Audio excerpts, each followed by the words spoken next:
Stand up, New York Giant fans. What's going on, Baddog, man? Good to see you, buddy. Yeah, what's going on there, Entertainer? How you doing, man? How's things down in the city? We got snow coming in up here on Saturday. I'm excited about that. You got snow coming in on Saturday? 1 to 3 inches on Friday night into Saturday morning. No bullshit. It's May. It's May. That's what's going to go away. It's not supposed to be coming in May. I know. Should be long gone, but that's what's coming on Friday night up here. Ridiculous. How ridiculous is that? That's absurd. Yeah, right? It's ridiculous, man. What's going on, everybody? What's going on? Danny, Andrew, Christopher, and that was Danny, King Andy. I can't pronounce that name, but thank you for being here. Sports expert Harrison Jolly, Dana, Mike Morena. Bandog, we finally got the schedule. Now we knew the opponents, we knew where they were going to be played, but we didn't know the primetime games. We didn't know, how it was going to be distributed in terms of where the bye would be, when we were going to be playing who. Right. We finally don't play Dallas week 1. Thank God for that. Hit that thumbs up, guys. Whee! Hit that thumbs up. Yeah, and hit that thumbs up for no Dallas week 1. We started on Monday night against Pittsburgh. That's an interesting game. Why Pittsburgh? Why Monday night? Why a Monday night game with Pittsburgh? Is there something there? It's not like it's Eli versus Roethlisberger. That was interesting that they made it a primetime game. Not that we're playing Pittsburgh, but they were playing a primetime game. No, obviously it's 2 historical franchises, Giants, Steelers, but you're right. There's no juice there. Neither team's coming in with huge expectations this year. I get it, and there's not a great storyline. The Cowboys would have been a much better storyline. Garrett going up against his old team. Right. But I guess, Ben's returning. You got the whole Joe Judge first game coach. Maybe they do the Ring of Honor ceremony that night. Who knows? Maybe they wait till the Bucs game. I think those are the obvious 2 games where the Giants will be doing it for Eli Manning. I'm not sure which night. Yeah. Yeah. That's gotta be against Tampa. It's got to be against Tampa. You show Tom Brady the rings that he stole? Yeah, I mean, why not? Let Tom Brady relive it a little bit. Actually, maybe you don't want to do that. You don't want to give Tom Brady any added incentive. It might not be a good idea to do it that night. Yeah. Maybe do it in front of Odell Beckham later in the year. Yeah, that actually would be a good idea. Danny, thank you for the super chat, buddy. Brilly. $2 super chat says, stand up and a holla, boom. Thank you, buddy, for the $2 super chat. I really appreciate that. Guys, hit that thumbs up. We got 139 people in there. We got 50 likes. What's up with that? Thank you to everybody for being here. We appreciate of course, it. Second game, we got the Bears, and we were talking before we went live. At Chicago, we've played this team now 3 years in a row. You remember Barkley tore them up 2 years ago. Yep. And I don't remember if Barkley played against them last year, but if he did, he probably wasn't 100%. Yep. Now Barkley's going against the Bears for the 3rd time in his career. It's a winnable game. I know it's in Chicago, but Chicago's coming in with moderate expectations, kind of like the Giants. They're a little higher thought of, but it's on the road. I'm not saying we're going to win, but again, not the worst game in the world to start out with. Now, the one thing I will say, new offense. I should have mentioned this in my schedule video. New offense. Second-year quarterback learning a new offense. Some of these defenses are pretty challenging these first 5 weeks. The Steelers, the Bears, the Niners, the Rams, and the Cowboys. Those are pretty good defenses. They are. I thought last year we actually could have beat the Bears. Bears, to me, aren't a good team. Foles is obviously an upgrade over Trubisky. Trubisky's he's awful. He's terrible. But Chicago really don't have anybody. They didn't have. This was another year that they did not have a first-round draft pick because of the Khalil Mack trade. So, and I didn't think they had a good draft anyway. Like, they just have not been able to improve their team whatsoever. In the draft and the offseason, I don't think they did anything really great. They traded for Foles. They took on all that cap space. And I don't know, man. I'm not sold on Chicago. Eagles UK, thank you for the super chat, buddy. Brilly, £5 super chat. He says, sub, gentlemen. And LA Lou. Brilly, my man. Thanks so much, buddy. $5 super chat. He says, hello, gentlemen. Week 4, it's on. I kind of like that everyone is predicting our demise. Let teams and fans take us lightly. I'll hang a bit, them, and I'm out. All right, L.A. Lou, we appreciate that. And we know all about people taking our team lightly, with good reason, however. With good reason. L.A. Lou has a reason to be a little bit because they've been good. Yeah, they've been good the last 3 years. But, maybe you'll prove a lot of people wrong, Lou. You definitely could. You still have a great coach. You still have some talent on that team. We'll see. And what's going on, Eagles UK? Great supporter of both of us. Thanks for being here, buddy. Yeah, always good to see our UK guys up at 2 in the morning to hang out with us, man. It means the world to us. I'll see Batgirls in the chat. Is she? I saw Ksenia. Yeah. She said, what the heck are Patriots fans supposed to cheer for with both Brady and Gronk and the Bucs now? Why couldn't we have traded Belichick? I guess I'll learn what it's like to be a Giants fan. Now, you guys, you'll still be good, back row. You'll probably still be good. I tell you what, back row, you still have Bill Belichick on that team. You're still going to compete. He's the smartest mind in football. I still think they're at worst an 8-win team. I know a lot of people write the Patriots off. I still think they'll be in the thick of it. Yeah, I agree. They'll probably still find a way to win 10 games. It doesn't. I could go back there behind center and they'd win 10 games. Belichick would be like, just step back and throw it. Get rid of it now. Although I bet you I can beat Tom Brady in a foot race. I bet you I can beat Brady. Oh, I could beat. I know I could beat Brady. I could beat Brady when he was 20. Would he run a 5.26? I know I can still run faster than that. He's not the best athlete in the world. No, he's not, but he's the best quarterback in the world, or he was. You can't debate that with all the rings he's got. And then week 3, we play the Niners, and that's a tough one. That's as tough as it gets. The only thing we got to hope for there, maybe a Super Bowl hangover, but the Niners, they got a great football team. They're great in both sides of the ball. That's a challenging game against a great coach with Shanahan. That's probably our second or third hardest game on the schedule. I'm going to tell you this: Andrew Thomas is going to get tested immediately with Khalil Mack and Nick Bosa. You're not getting 2 better edge rushers than that. And you got Watt week 1. He's not in the season. Who's that? Oh yeah, TJ Watt, right? So, but he's good. He's not at the level of no, not those two. Both. Yeah. So Andrew Thomas he's gonna get tested immediately.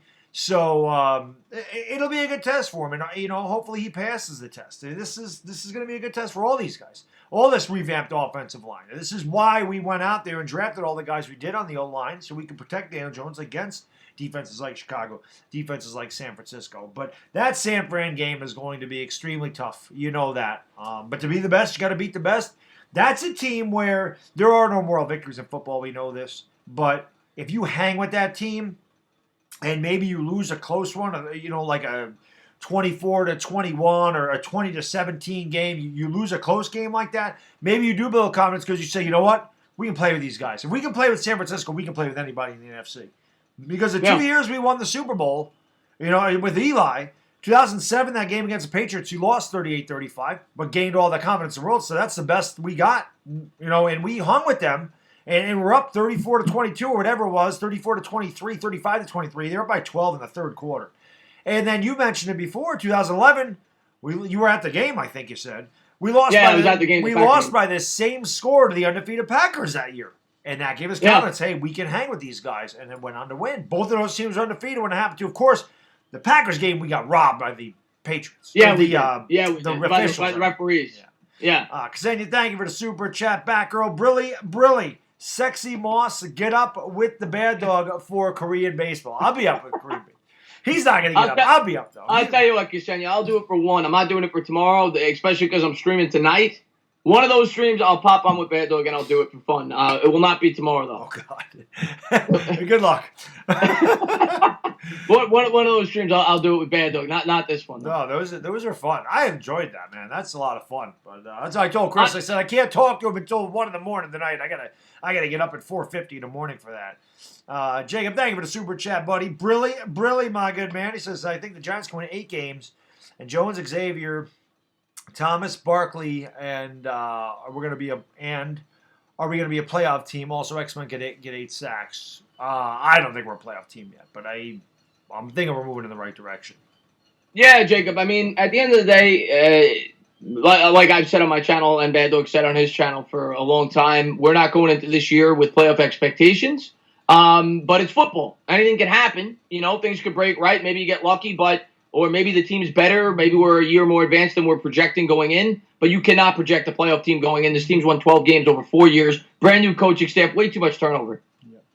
Yeah, we got 275 people in here. So, again, guys and girls, thank you so much for being here, man. If you haven't done so, please smite that like. We got 97 likes. We got 276 people in here. Hit that thumbs up button. It does help out the stream.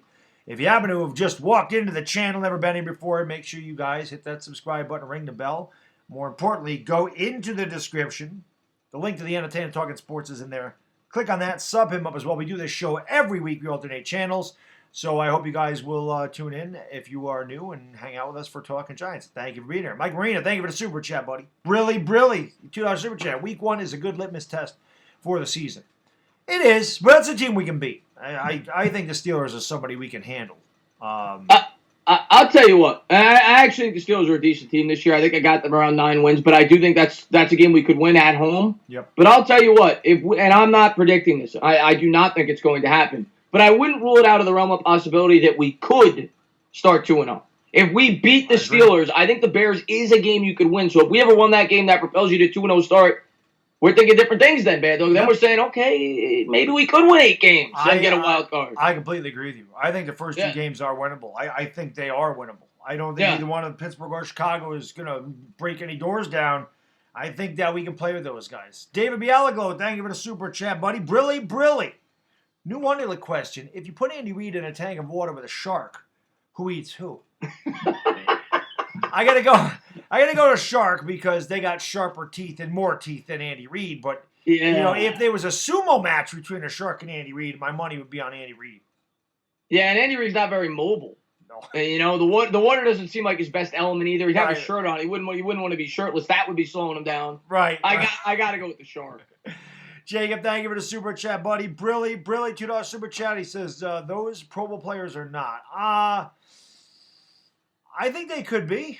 I definitely think those guys. Let me read down his list. He said Jones, Xavier, Andrew Thomas, Barkley.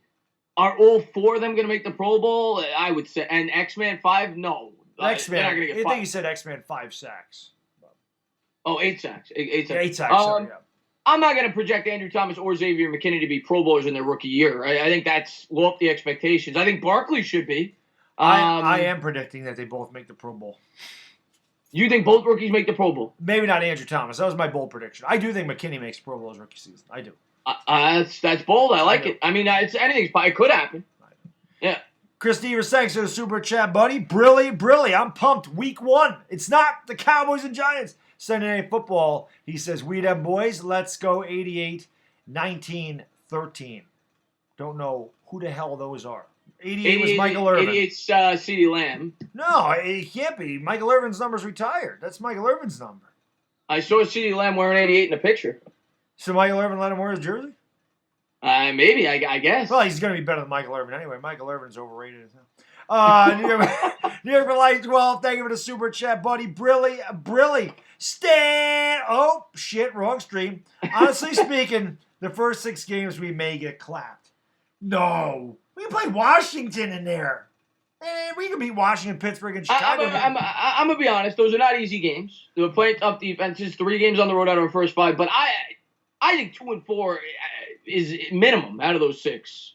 Yeah. I think 3-3 could happen. But I think you're looking at 2-4 or 3-3 those first 6. Yeah, I'd be happy with 3-3. Josh Latore, thanks for the super chat, buddy. Brilly, $2 super chat. Prediction week 1 O-line starters. Chris, go ahead, and then I'll follow. Week 1 O-line starters. I mean, I think you got the 4 obvious. You got the 2 tackles. It's just a matter of where Thomas is going to play. Yep. You got Solder. You got Thomas. One's going to be on the right. One's going to be on the left. Obviously, the 2 guards we know with Zeitler and Hernandez, they're going to start. And then the center, to me, right now, the favorite's probably Pulley. He's the only guy with center experience. Maybe that changes in camp. Maybe Lemieux beats him out. Maybe Gates beats him out. But going in, if you ask me today, I would say Pulley's the starting center. I'm going to agree with you, but I am going to say Lemieux starts. I don't think Lemieux could be any worse than Spencer Pulley. Spencer Pulley stinks. I mean, let's face it. I agree. Yeah. He sucks. But so right if they're battling in training camp, Lemieux's going to win that, I think. I hope. PTA Sports, thanks for the super chat, buddy. $3 super chat. Brilly. A month with no division games. I love it. Me too. I think the reason they did that is because of the pandemic, just in case they have to delay the season. You don't want to take division games away because they mean so much. I think that was part of the reason they scheduled it the way they did. Honestly. Just in case it wasn't. Yeah, I honestly didn't look at the rest of the schedule, and if that is the case, that absolutely makes sense. Sorry, I got the hiccups. If other teams didn't play divisional teams, that makes a lot of sense. And I'll tell you what, if we lost the first 4 games, wouldn't be the worst for our team. 49ers, we don't got to play Steelers. Bears, I know, right? Start with Washington. I'm good with that. Dalton Tucker, Brilly, $2 super chat. Thanks, buddy. Pittsburgh is the perfect team to start with. W? I think we can beat them. Especially if Roethlisberger doesn't play. Yeah, I wouldn't say it's the easiest game. Like the Redskins would be an easier game, the Bengals would be an easier game. But like one of our, I forgot who said it. Maybe it was David Viago. I can't remember. But like somebody said earlier, it's a good litmus test because it's a team that's not super good, but it's a team that's kind of in the middle. That you get to play at home. You get to see how your team looks coming out of the gate. Right. It's a team we should be able to match up well with. They're not way better than we are. It's a team that we can be. Manuel Mojica, thanks for the super chat, buddy. Brilly, my good man. $5 super chat says, greetings from LA. Looking at the schedule to see when to take my trip to New York this year. Do you post the games you attend ahead of time? We only go to one game usually, man. I mean, I don't know about Chris. Last year we all got together, went to Jets-Giants game. Whatever game we do decide to go to, we will obviously let everybody know. We talked about that for a long time. But we got to hope that fans are allowed to go to the games. That's going to be, we're going to have to find out. Yeah, Manuel. We've talked about this. Obviously, I'm not saying you were here, but we've talked about this in the past. First up, we got to know the state of things. We got to know that we're going to be able to go to games. Other people are going to be able to go to games. And if that's the case, we're going to let you guys know months in advance. But we got to wait to see how it all plays out. I'm going to go to at least one game. I might go to two, but I'm definitely going to go to one if we can. And the games that we've talked about, the Browns game, that would be late in the year now. We were kind of hoping it'd be earlier. Maybe the Eagles game. That's on that's Sunday during the day. We could go to that. Cowboys at the very end of the year. So just looking at the schedule. Cold-ass games the end of the year. Yeah. It's cold. Looking at the schedule, maybe the Bucs game is possible. It's at night. November 2nd, the Eagles game or the Browns game. I would say those are the three most likely. I would do that. We just had to take a Monday off of work, and that ain't no problem. I just spend the night there Sunday. I might spend the weekend there if I went to a Tampa game. ENA, we got time. Brilly, $5 super chat. Thanks you so much, buddy. He says, what's up, fellas? Can we say a prayer? Claypool sucks. Week 1. Did he go to the Bears? I didn't even know that he went there. Forgot about that. No, it's Steelers. Oh, Steelers. Forgot we're not playing the Bears week 1. They also got Anthony McFarland, my boy. Did the Steelers. Yeah, they did. Yeah. So I got to root against him week 1. And Dak sits out the year so we can have a better shot at beating Dallas. We might have a better shot at beating Dallas if Dak plays. I was going to say, Andy Dalton might step in there and play pretty well. No, I don't like it at all. Sajid Syed, thank you for the super chat, buddy. Brilly, $2 super chat. He says, disappointed we won't hear our team's Sunday night football interest. Yes, no Sunday night game. 2 Mondays and a Thursday. Yeah, I can't complain about it. I know that, that's the best teams playing Sunday night, to be fair, Baddog. Yeah. Last 3 years, we haven't been one of the best teams. So let's start winning games, then we'll start getting Sunday night games. Exactly. Greg Simaluka, thank you for the super chat, buddy. I appreciate it. Brilly, my man. Can we get walk like an Egyptian sound effect every time Chris says the Bengals? So you say the Bengals and not the Bengals? Yeah, I say the Bengals. I say it improperly. Yeah. He instead he likes to get bagels with ketchup. I heard. Thank you so much for the super chat, man. I appreciate so much. Again, once again, we got 327 people in here, so thank you guys so much for joining. Hit that like button. Hit that like button, guys. Let's get 200 likes. Can we do it? There you go. He's a magician. Yeah, we're a magician. And Greg, now I'm gonna make a conscious effort to say that properly. But you're right. I say that wrong all the time. Greg's one of my best subscribers. Thanks for being here, buddy. And I've seen Taco ask this like 100 times. Chris, what happened to my video? Maybe I'll do a video on it. I've had so many videos on the docket. Maybe I'll do another video on Andrew Thomas in the future. I know you're asking about an Andrew Thomas video. Okay. And what's going on, Steve? But back to the schedule. Yeah, I was just gonna get back. I think we got up to the San Fran. So then we got the Rams on the road, 4th game of the year. Tough game. A tough game, but the Rams are definitely favored. And we're traveling to LA, but I'm not trying to piss LA a little off. But the Rams, to me, they're taking a step back this year. That's just my honest opinion. I think they're taking a step back this year. And maybe that is a game we could go in there and surprise people. I'm not saying we will, but it's a game I think we could compete. It's another game like the Steelers where I don't think the Rams are head and shoulders better than we are. I think they're better. I think the fact that we're flying across the country to LA certainly is a detriment to us. But again, that's a team I think we can compete with. I don't think that they're way better than us. I think if we can get pressure on Goff, we got a chance. No more Brandon Cooks there, no more Todd Gurley there. But Aaron Donald, I do that. Instead of Aaron Donald, I say Aaron Donald all the damn time. That's because you hate Donald so much. It's because I got Sam Darnold on my mind because he stinks. But Aaron Donald is really good. So, That's going to be, again, that'll be a tough game, no doubt. But again, I think that's a game we can compete, and maybe if we play really well, we can squeak out a victory. Yeah. I think that's a team that we can beat. San Francisco, I don't think we're beating. But Yeah. the Rams, I wouldn't say if I had to put money on it, I'm not betting that we're going to win, but I do think that we can get a W. L.A. Lou, thanks for the super chat, buddy. Really appreciate it. $5 super chat. He says, I hate facing the Cowboys week 1. Hey, you're preaching to the choir there. He says it's like eating dessert before dinner. You don't have anything to look forward to. I wanted them around week 10. Oh, yeah, trust me.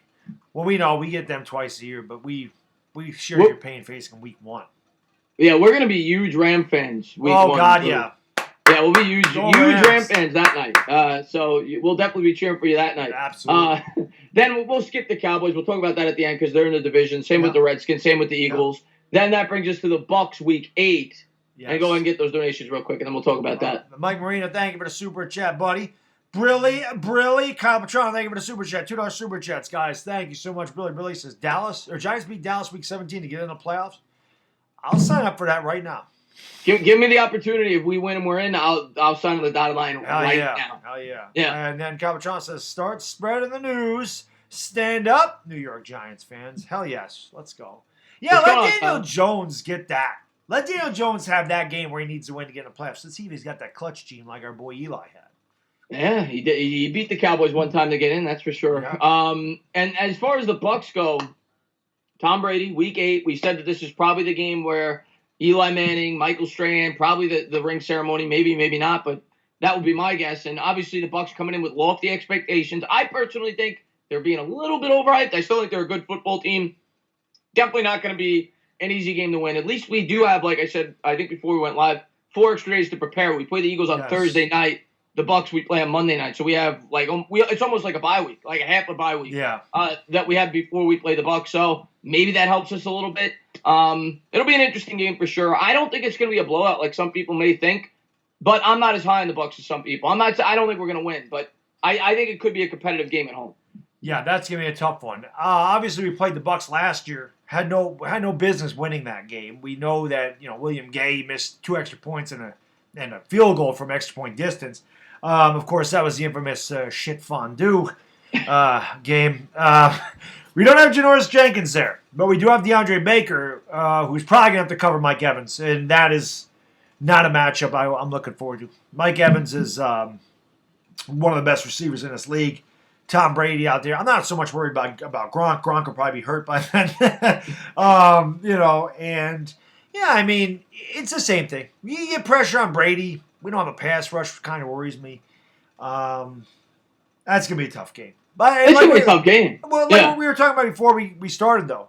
I don't know if you want to do that retirement jersey. I don't know if you want to put Eli in a Ring of Honor that night. I don't think you want to give Brady any added incentive to be like, I'm going to put a damper on this parade. Oh, you want to do this to me because Eli beat me twice in the Super Bowl? What should I do to you tonight? Do it against Odell Beckham. I'm with you. Let's wait till let's December do 20. Week 15. But they usually do that on a Sunday night, primetime game. So it would probably be Thursday. It has to be Pittsburgh. Opening night. It should be. They should do it opening night. I hope. Get it out of the way. Raimundo Reed, thank you for the super chat, buddy. Brilliant $2 super chat. He says we can easily only win 4-6. Don't fire anyone. Agreed. Don't fire anyone. Raimundo, I tend to agree with you because I'm not a guy that likes change, especially with the climate it's been with the New York Giants recently. But Baddog, even though we may agree with them, Giants win 4 games. Dave Gettleman's gone. Dave Gettleman's gone if they win 4 games. Let's be realistic. I hope not. But I think he is. If they win 4 or 5 games, Dave Gettleman's gone. I'm going to have to. I'll tell you what. I've been saving it for a while, and it's going to happen because I haven't really ranted on ownership yet. And I haven't had a good Baddog rant in a long time. Ownership's going to hear from me eventually. That video is working its way. It is. The ownership's going to get an earful. Q-Dog, thank you for the super chat, buddy. Brilly, $2 super chat. Up Tainah, did you check out Austin Mack's tape? I did. I have not gotten around to doing a video. One thing that I do plan on doing, Q-Dog, when I get an opportunity, probably in a week or two, I'm probably going to do tape breakdowns of all the guys. Not all the guys, but some guys we've brought in. He'll be one of them. I'll try my best anyway. It's not like I'm a professional, but I'll try my best to look at some tape and show it on the channel. And I'll definitely. I did look at Austin Mack. I did after you told me to, and I like the kid, but at the end of the day, still going to be a challenge for him to make this roster, being that he's an undrafted player. Yeah. He's undrafted for a reason. We'll see if he makes it. I'm rooting for him. I'm rooting for all the wide receivers. Yep. We got 358 people in the house. Thank you, guys. 200 likes. Hit that thumbs up if you haven't done so, guys. Please hit that thumbs up. Thank you so much for being here, everybody. Really do appreciate it so much. We go over the schedule for the Giants this season. What were you going to say? Speaking of undrafted free agents, one thing that nobody's talking about is the undrafted free agent wide receivers last year.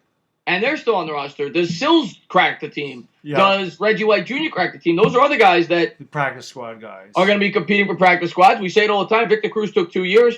Maybe Sills is that guy. He's tall. Yeah. So is Benjamin Victor, though. He's tall. Yeah, no, he is. 6'4". Yeah. And so is Rice and John, 6'7". Yeah. But I think they move him to a tight end spot. I think they were talking about. But, hey, they brought in a lot of talent. I think the guy that... The undrafted free agent that has the best chance to crack this roster, in my opinion, is Javon Leake. Because we're not very deep at running back. So I think guys, I forgot. I didn't mean to interrupt you. Reggie White Jr. did get cut. My mistake. Oh, okay. I forgot about that. Yeah. Sills is still on the team, though. Yeah. But go ahead. No, I was just saying, I think Javon Leake's got the best chance, just because I don't think there's as much competition at the running back spot. I mean, I just don't. Coleman's still there, right? Stinks. Yeah. Deion Lewis is there, and Saquon Barkley. I mean, I can't think Elijah Penny, but he's not going to, I think Javon Leake makes the team. I do. I think that's Leake can help on special teams, too. He's a really good kick returner. Yeah. And Derek Dillon also with that 4.28 speed. I mean, we'll see what they do. It'll be interesting. I think the Giants got a lot of talent in undrafted free agents, but like I said, there's a reason they went undrafted. So we'll have to just wait and see. Michael Sachs Jr., thank you for the super chat, buddy. Brilliant, my man. Appreciate it. Says Cowgirls 8-8. I could see that happening. Accident waiting to happen. Saints 11-5. I could see both of those scenarios happen. I actually think the Saints will go 12-4. I think the Saints are still a class in that division, Michael. Yeah, I haven't looked at the Saints' schedule, Michael, but right now you're my pick to win the Super Bowl this year. I think everybody's sleeping on the Saints. I think they're still really good. I like the Saints. Ksenia, Batgirl, thank you for the super chat, my lady. Brilly, she says, love you boys. The sexy moss and the gun show. There it is. Chris, you get a haircut yet?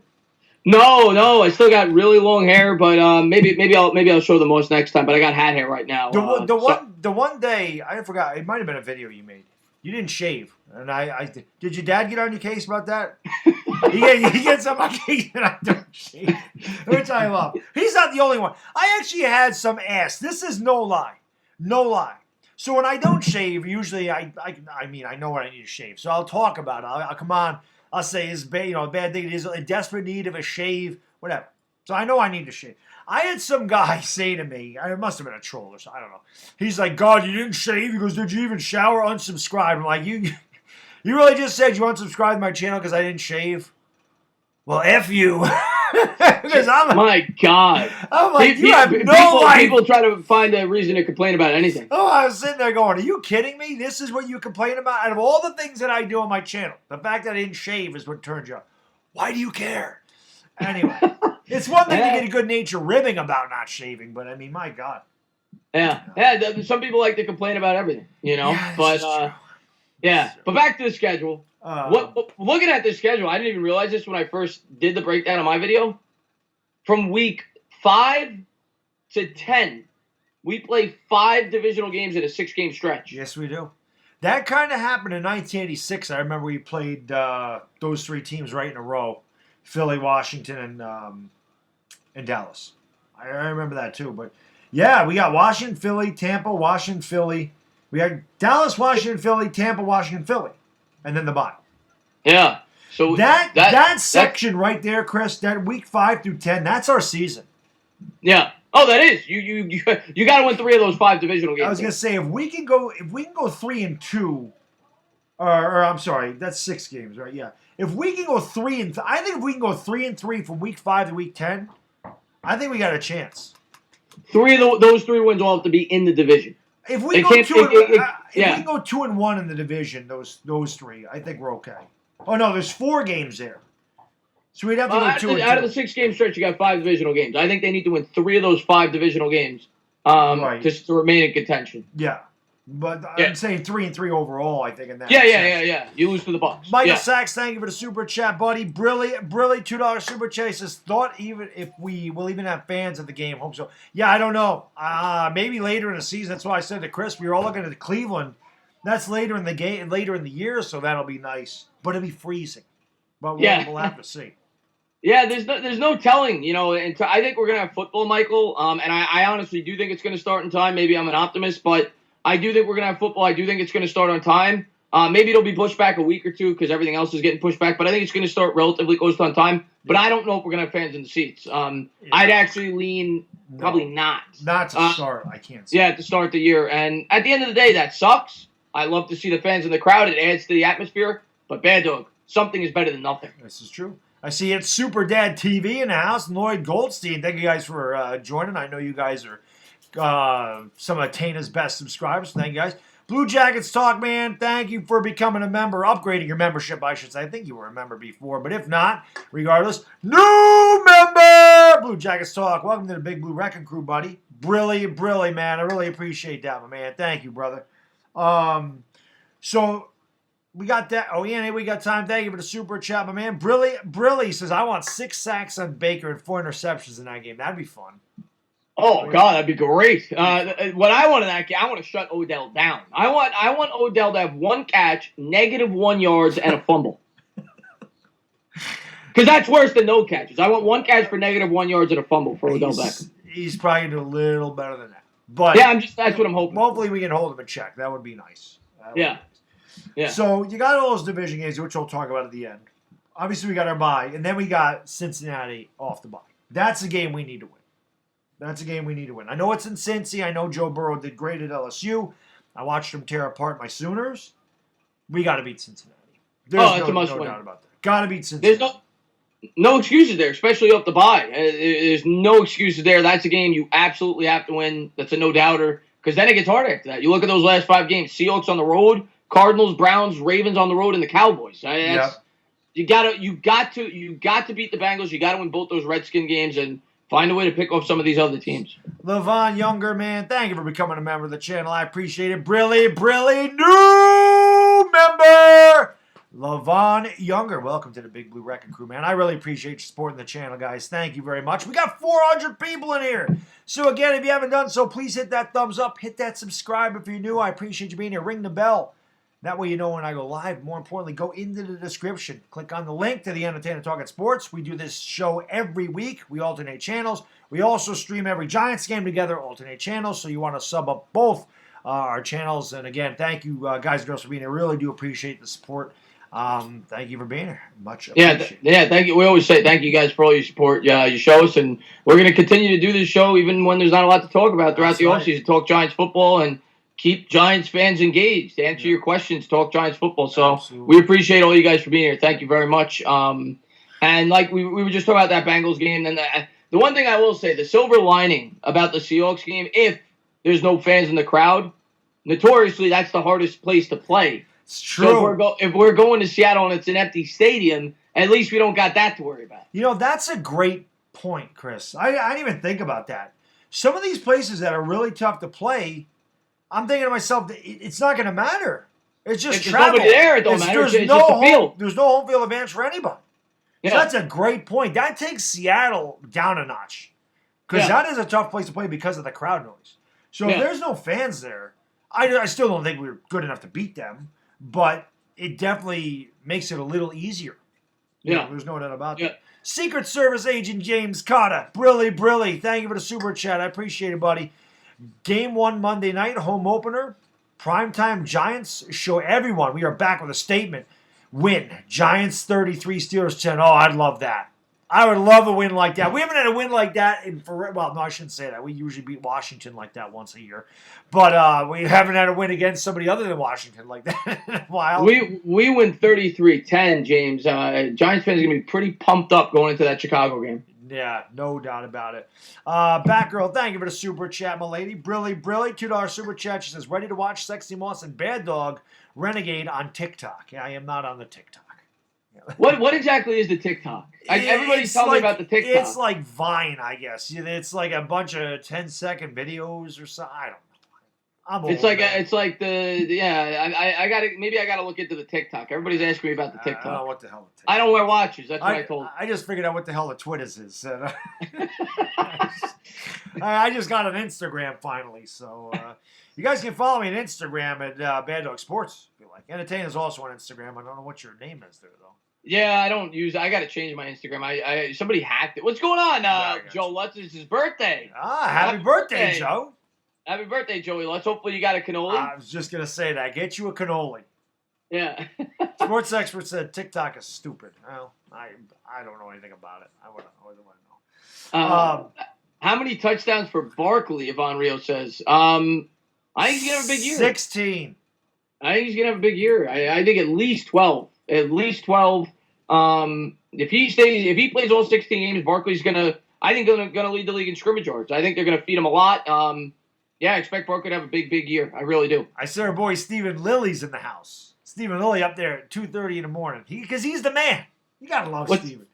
What's going on, Lily, from across the pond, man? Been with both of our channels forever. Glad to see you here, man. And I'm sure he's got his thoughts about the schedule. If I was ever gonna get roasted, I would want him to do the roast. Seriously. Yeah, plonker. He's yes, Wally. You damn Wally. The Cowboys are a bunch of Wallies. So, Ksenia, I'll tell you what, I've been asked to do that now. Maybe I'll do it because there are no sporting events. I was going to do my Giants Q&A. I've had like 10 people ask me to do the UFC. I did it one other time and it was a lot of fun. Maybe I will do it. I've had a couple of my subscribers ask me to do it and maybe I'll do it. I don't want to guarantee it, but maybe I'll do it. Yeah, people ask me too and I'm like, listen, I don't know anything about it. I will get up at 4:50 in the morning and stream a Korean baseball game because I know baseball.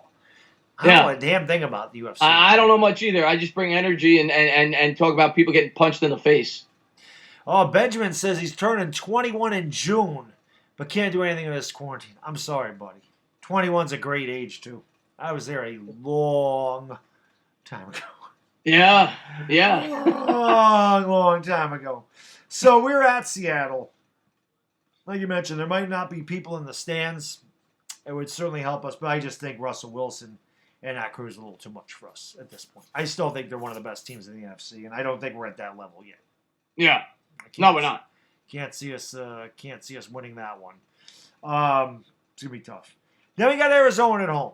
Now they came in and beat us last year at home. Blue Jackets Talk, thank you for the super chat, buddy. And Stephen Lane, thank you for the super chats, guys. Brilly, $2.02. Baker stats versus the Giants. 352 yards, 4 touchdowns, no interceptions. Probably unpopular in this chat, Blue Jackets Talk. We love you anyway. He's a Browns fan. Yeah. He better not do that against us, Blue Jackets Talk. I'll be pretty upset. And then Stephen Lee asked, someone show Baddog what a razor is. What happened today, Stephen, is normally I have the razor. I just don't put the blade in it. And I realize when you put the blade in, it works a lot better. So I put the blade in there today. And it worked out. I've just seen Taco write this 100 times, so I'm going to get to it. He says, Adam Schefter said Super Bowl could be pushed back. There you go. I guess that must have just come out on Twitter, and hopefully that's not the case. But, we all know that that's obviously a possibility at this point in time. Everything can be delayed. And like I said, I think that could be why they pushed divisional games back so far in case we do have to miss a couple of games, which hopefully isn't the case. But then, like I said, we have Arizona. This is a team that came in and beat us last year. I didn't think they would beat us last year. I actually thought that we would beat them. Edmonds, who I didn't know anything about, came in and tore us up on the ground. Murray didn't do anything in that game against us. But it was rainy conditions that day, right? Yeah, rainy conditions. We turned the ball over a lot, and they ran it very well. We did not. Yeah. Of course, we didn't have Barkley in that game either.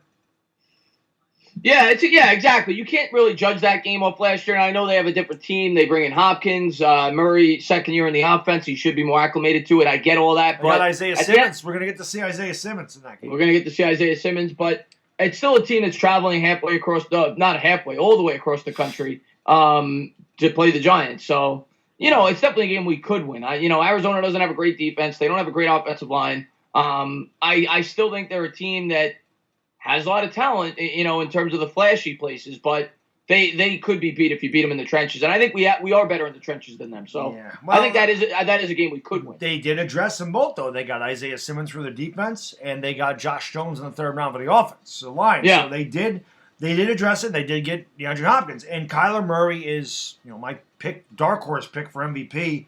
And Cleveland is Arizona rather is my dark horse in the NFC. I think they've taken a big step up. I think a year with Cliff Kingsbury, Kyler Murray. I just think that that's gonna be a tough game. It's gonna be a tough game. I could see us losing to Arizona. I really could. Well, I think most people would favor Arizona in the game. Hey, Stephen Lee, thank you for the super chat, buddy. 2 pounds. Brilly says, I don't know if I believe that. Did you fight a lawnmower? Well, I have done that before, and the lawnmower usually loses. And Saeed Syed, thank you for the super chat. Brilly, my man, he says, if AT can hold Mac and Bosa, we're in good shape. Yeah, exactly. Yeah, like I said, he's going to get that test early in the year, and if he does well against those two, we know that was a great pick.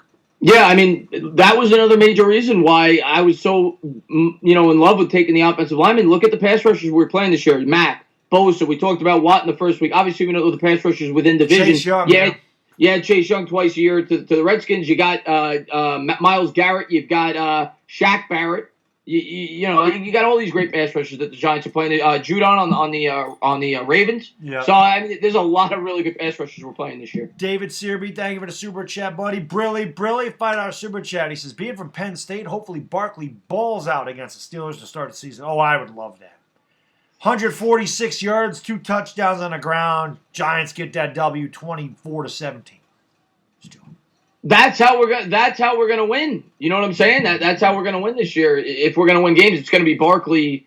And Taco says, Chris, you okay? I haven't posted much this week. I mean, I post like 2 or 3 videos a day still. There's not a lot to talk about. It's hard. It's hard. It really is. Yeah, I can't just, I'm trying, but it's kind of a dead time in the season. Sometimes I'm only gonna have 1 video in a day, but I'm gonna try my best. L.A. Garola, thank you for the super chat, buddy. Brilly, $5 super chat. He says, we gonna win at least 8 games, including a blowout over Bumfield. So I think that was a response to Blue Jackets talk, which said Baker's going for 352 and 4 touchdowns. L.A. Garola doesn't seem to think that's the case. That's the one game I want to win for sure this year. And what's going on, Super Dad? He says, do you think there is a chance, and I think he asked earlier because I wanted to get to it, he asked, what's the dark horse game you could see them winning, like an off-the-wall game? All right, in terms of a big upset, to me, I will go with the Bucs game because it's 4 extra days to prepare. They're playing on Thursday night, October 22nd. They have a rest all the way until November 2nd. And I've been one that's pretty outspoken. Well, the Bucs are definitely a better football team. You're at home. I think the Bucs are being slightly overhyped. If there was a game that they're not supposed to win that I could see them winning, I'm picking the Bucs game. Yeah, I mean, I could get on board with that one. It's tough. I'm not saying I'm not picking it, but if you're asking me what's a game that nobody thinks they're going to win that I could see winning, I'm picking the Bucs game. If I'm going to say that, I'm going to say that first game at the Cowboys. Yeah, I think we get. I mean, if there's a dark horse thing, it's a divisional game. Those are always tough. We played Dallas tough twice last year. We had a lead in both of those games, and I just think that's. I don't think they had a good draft. They had a great draft.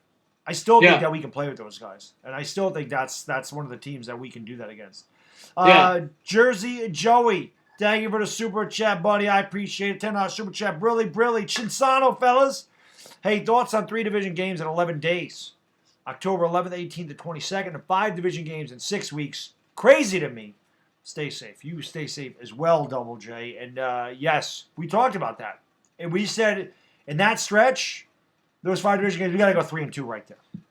Yeah, that's the season, like you said earlier. I mean, we shouldn't even say that's the season. They got to get the 2 and through their first 4 games out of division before they get to that stretch. But in that stretch, they got to win 3 out of those 5 division games because then you got the Cowboys at the end of the year, and hopefully you got a shot there. But yeah, I think that they can't go 2 and 3 there. They got to win 3 out of those 5 division games, and that's the season. And to get back to his initial question, I forgot what it was. I was in the middle of asking. Oh, Super Dad, he says, do you think there's a chance we could cut Solder before the season starts? And do we go with Thomas and Parrott? Okay, if we were to cut Solder,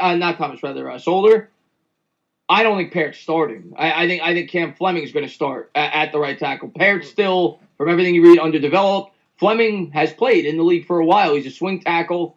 I think he would at least start the year on the right side. What about Nick Gates? You don't think Nick Gates would start? Or Gates, or one or the other. But I don't think Parrott would start. But I don't think we're cutting Nate Solder. I really don't. Yeah, I don't either. I think we need that veteran presence because that's Zeitler's a veteran too. But Hernandez, Gates, it could be Lemieux at center, Thomas. They're all young guys. I do think you need it. I think they do need Nate Solder this year. He was going through a lot last year. We gotta give him a chance. Maybe Solder does move to the right side, but I don't think they cut him. I don't think. Yeah, I really don't. I'd be surprised if they do. Next year he's going to get cut, but I don't think he's going to get cut this year. Levon Young, thank you for the super chat, buddy. Brilly, my man, $2 super chat. He says, a lot of cornerbacks. How many do you think we'll keep? I mean, 7? Yeah, I mean, I would say. I mean, obviously Baker's on the team, Bradbury's on the team. What's his name? The slot corner we drafted. Darnay Holmes. Darnay Holmes. He's on the team. Julian Love is a corner, right? Yeah, Sam Beal's probably going to make the team. Yeah. They drafted the other kid in the 7th round, Williamson. Yeah. They got Valentine, right? I'm sure there's at least one other corner I'm forgetting. So yeah, I'm with you. I think 6 or 7. Yeah. 6 or 7, because they're going to want a lot of DBs because they want to have a lot of different looks and move guys around, whether it's in the slot. But they're going to have flexible players. That's what. He's a safety, but they brought in that guy from the Dolphins too. In free agency, can't remember his name, but I think he'll make the roster. They also brought in Askew Henry from the XFL. Yep. They have a lot of interchangeable parts in that secondary. They do. ENA, we got time. Thank you for the super chat, buddy. Brilly, my man, $5 super chat. He says, best realistic season for me, beat Dallas, Philly, Steelers, 49ers, and Washington twice, only because the 49ers come to us and the Browns with Brown Bag Baker. That Niners game is going to be tough. ENA, we got time. I don't know if we're ready to compete with that team yet. I mean, they were in the Super Bowl last year. Yeah. And they were ahead in the Super Bowl last year before Kyle Shanahan screwed it up again. Niners are much better football team. The thing is, though, we can't even judge it. We could judge it right now, but football, it changes week in and week out. It is a game with more injuries than any other sport.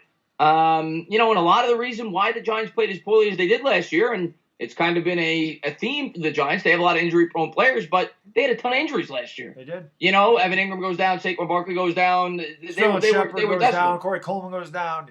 They were decimated with injuries. So who knows? Maybe this year the Giants stay healthy, and maybe the Bucs don't have Brady week 8, or maybe the 49ers don't have Garoppolo. Yeah, you don't know. You never know. So that's why, preseason, it might look crazy to think they can win 8 or 9 games, but that might change by week 4. You might be like, well, maybe we can win 9 games now. So it's a crazy sport. Definitely is.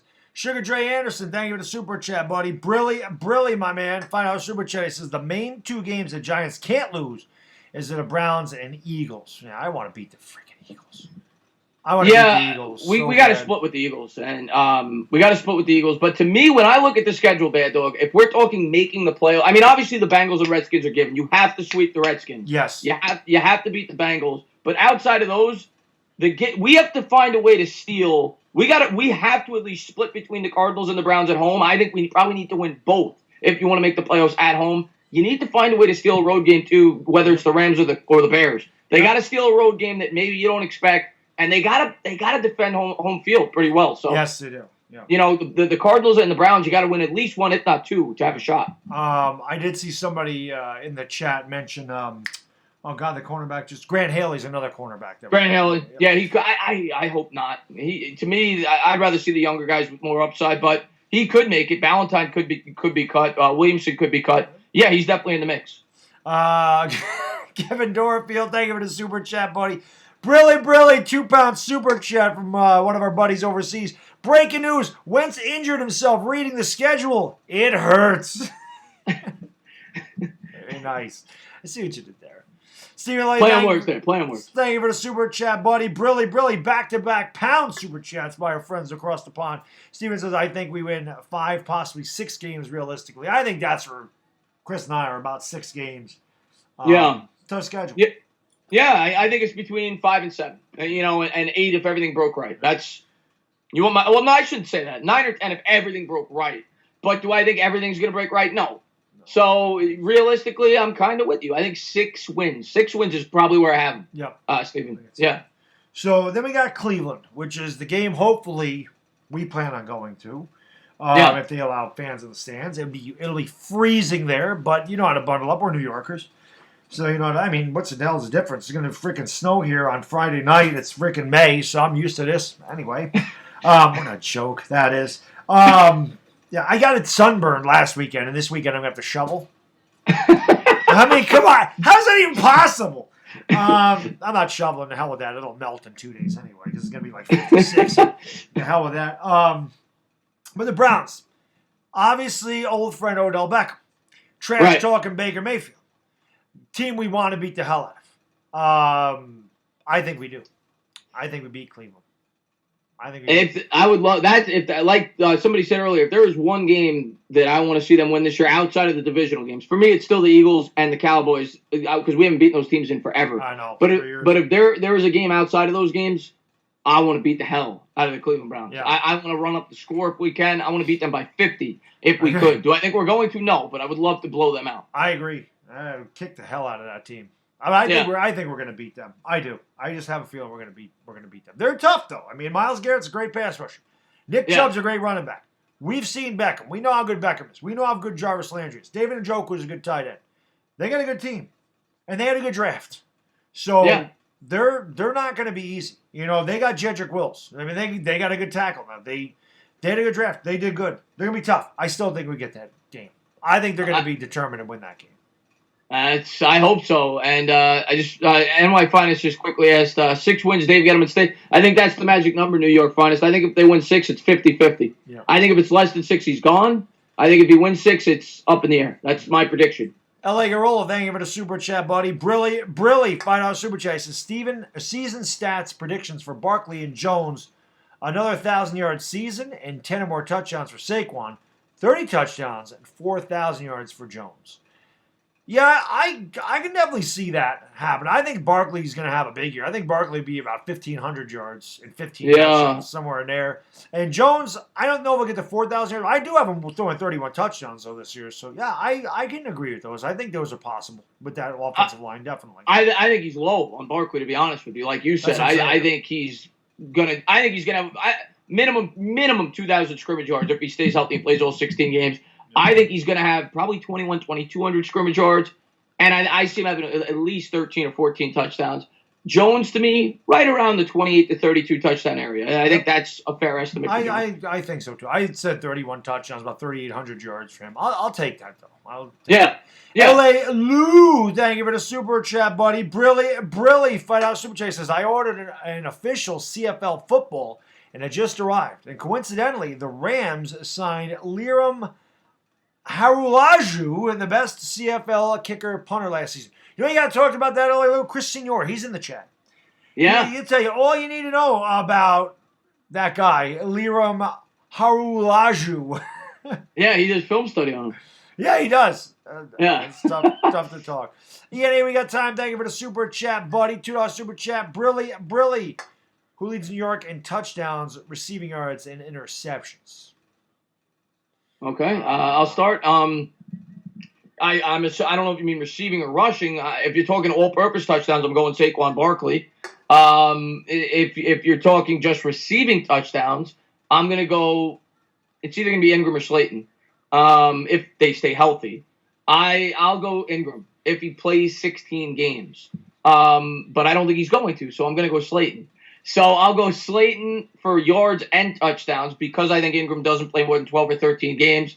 And interceptions, I'll go with DeAndre Baker. I think Baker has like 4 or 5 picks, and they try to keep it away from Bradbury. I'll go DeAndre Baker. I was bold with this last week on this channel. I said Sterling Shepard leads both receiving yards and touchdowns. I think Shepard has a bounce-back year and finally shows the guy that he was at Oklahoma. And I also picked DeAndre Baker to lead the team in interceptions because I think that teams are going to try to attack him, and you're going to see him have a bounce-back season. So I think I'm with Chris. I think he gets – I said 6 interceptions. But yeah, I can see him getting 4 or 5 interceptions, definitely. So I will go with DeAndre Baker as well. Jacob Kaiser, thank you for the super chat, buddy. Brilly, my man. $10 super chat. He says, if we get the 10th pick in the draft next year, who would you get, or at the very least, what position would you want to draft? I think we should get the tackle out of Oregon to have him and Thomas at both tackles. That's a possibility, but it would depend on who's there. I'm a big Jamar Chase guy. There's him. I don't think Greg Rousseau will fall to the 10th pick, but guys always... there's always somebody that comes out of nowhere that you don't expect to be really good that's there. I'll tell you what, Baddog, if we're picking 10th, at least from what I'm hearing about the tackle from Oregon, he ain't going to be there.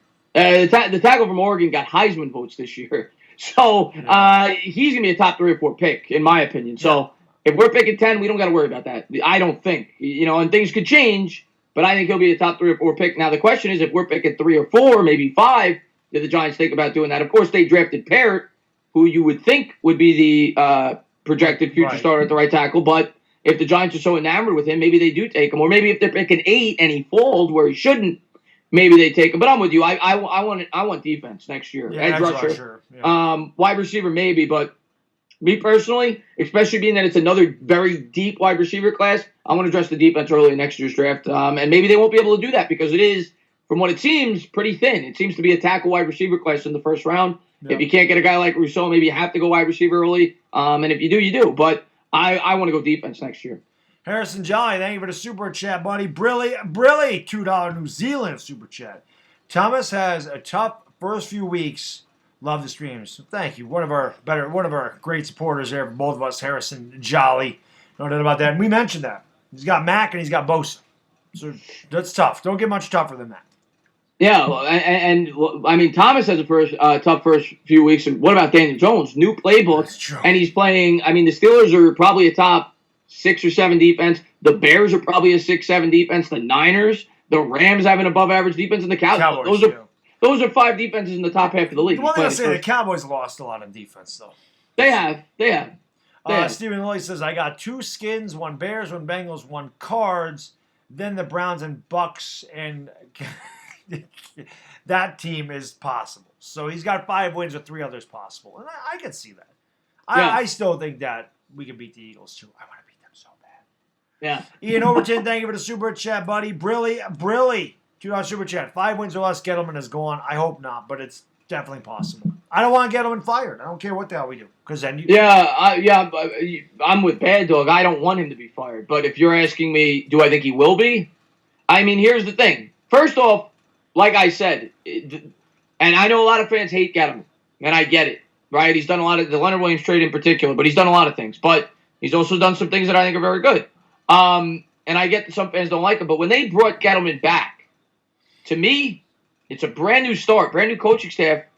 They're rebuilding. To me, he should be getting more than a 1-year leash. But if you want my honest opinion, based on some of the things I've read, based on some of the things that have come out of the owner's mouth, if the Giants win 4 or 5 games this year, after some of the things that Mara's come out to the press and said, they better be better. You've heard Jay Glazer, who he's got an ear inside the New York Giants organization, has basically said that they're probably going to move on from Gettleman if they don't significantly improve.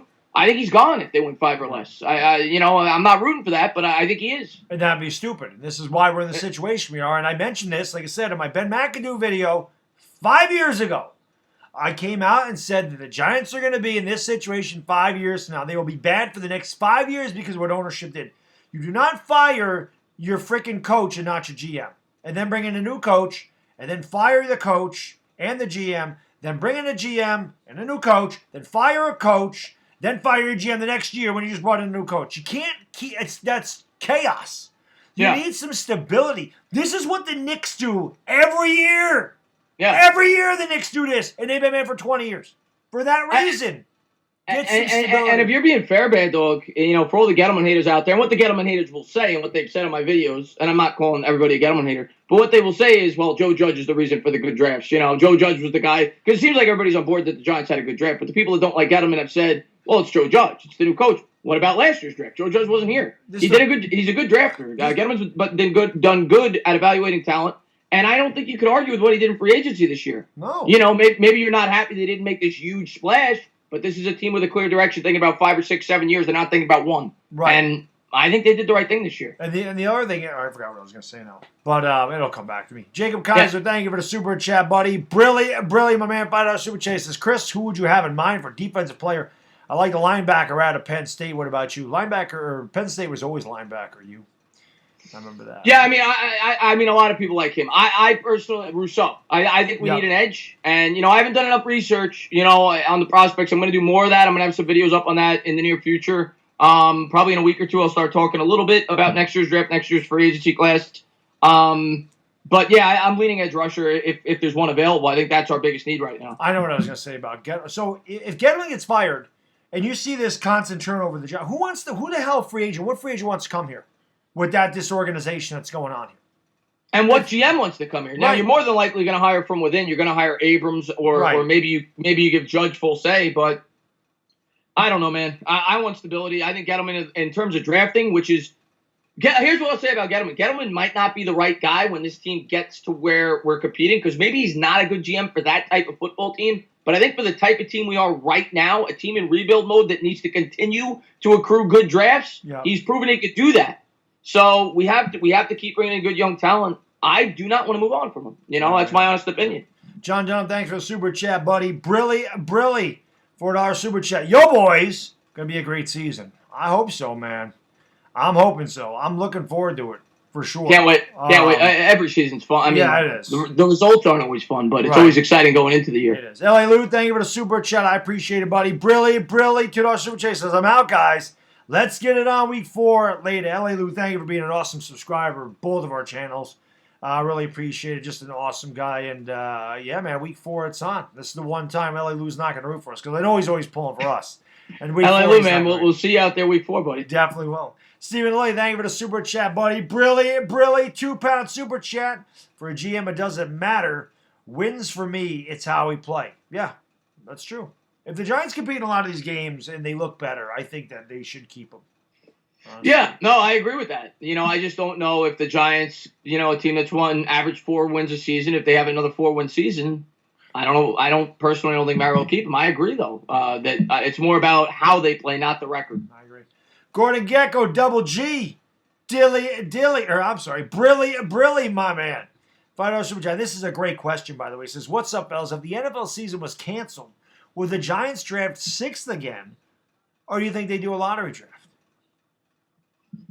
All right, here's what I'm going to say about that, Gordon. My guess is if college football and the NFL, because if the NFL is canceled, college football is going to be canceled. I don't think they would have a draft, because the way the NFL works is you have to play for 3 years to have eligibility into next year's draft. My guess is they would make everybody play another year of college. I don't think they would have an NFL draft the following season. I could be wrong, but that's my guess, because how is that fair to the other guys you just drafted? You know what I'm saying? If they don't play a season and they don't play in college and they don't have a chance to develop, you don't have any year of tape for these players that were supposed to play in college, that were supposed to get another year of experience. Yeah, I don't think they'd have a draft. They might not. It's an interesting question, though. I don't know what they would do there. It's certainly interesting.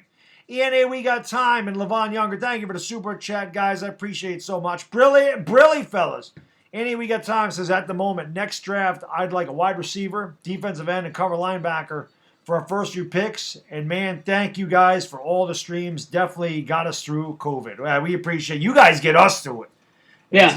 That works both ways, man. We appreciate that. Again, ENA, we got time. Great subscriber, both of ours. But, yeah, I mean, you guys are getting us through it, too, just as much as we're getting you through it. So we appreciate it. Like I said, we got 433 people in here. So, thank you so much for hanging out with us and, watching the videos, supporting the streams. It means the world to us. So, thank you guys.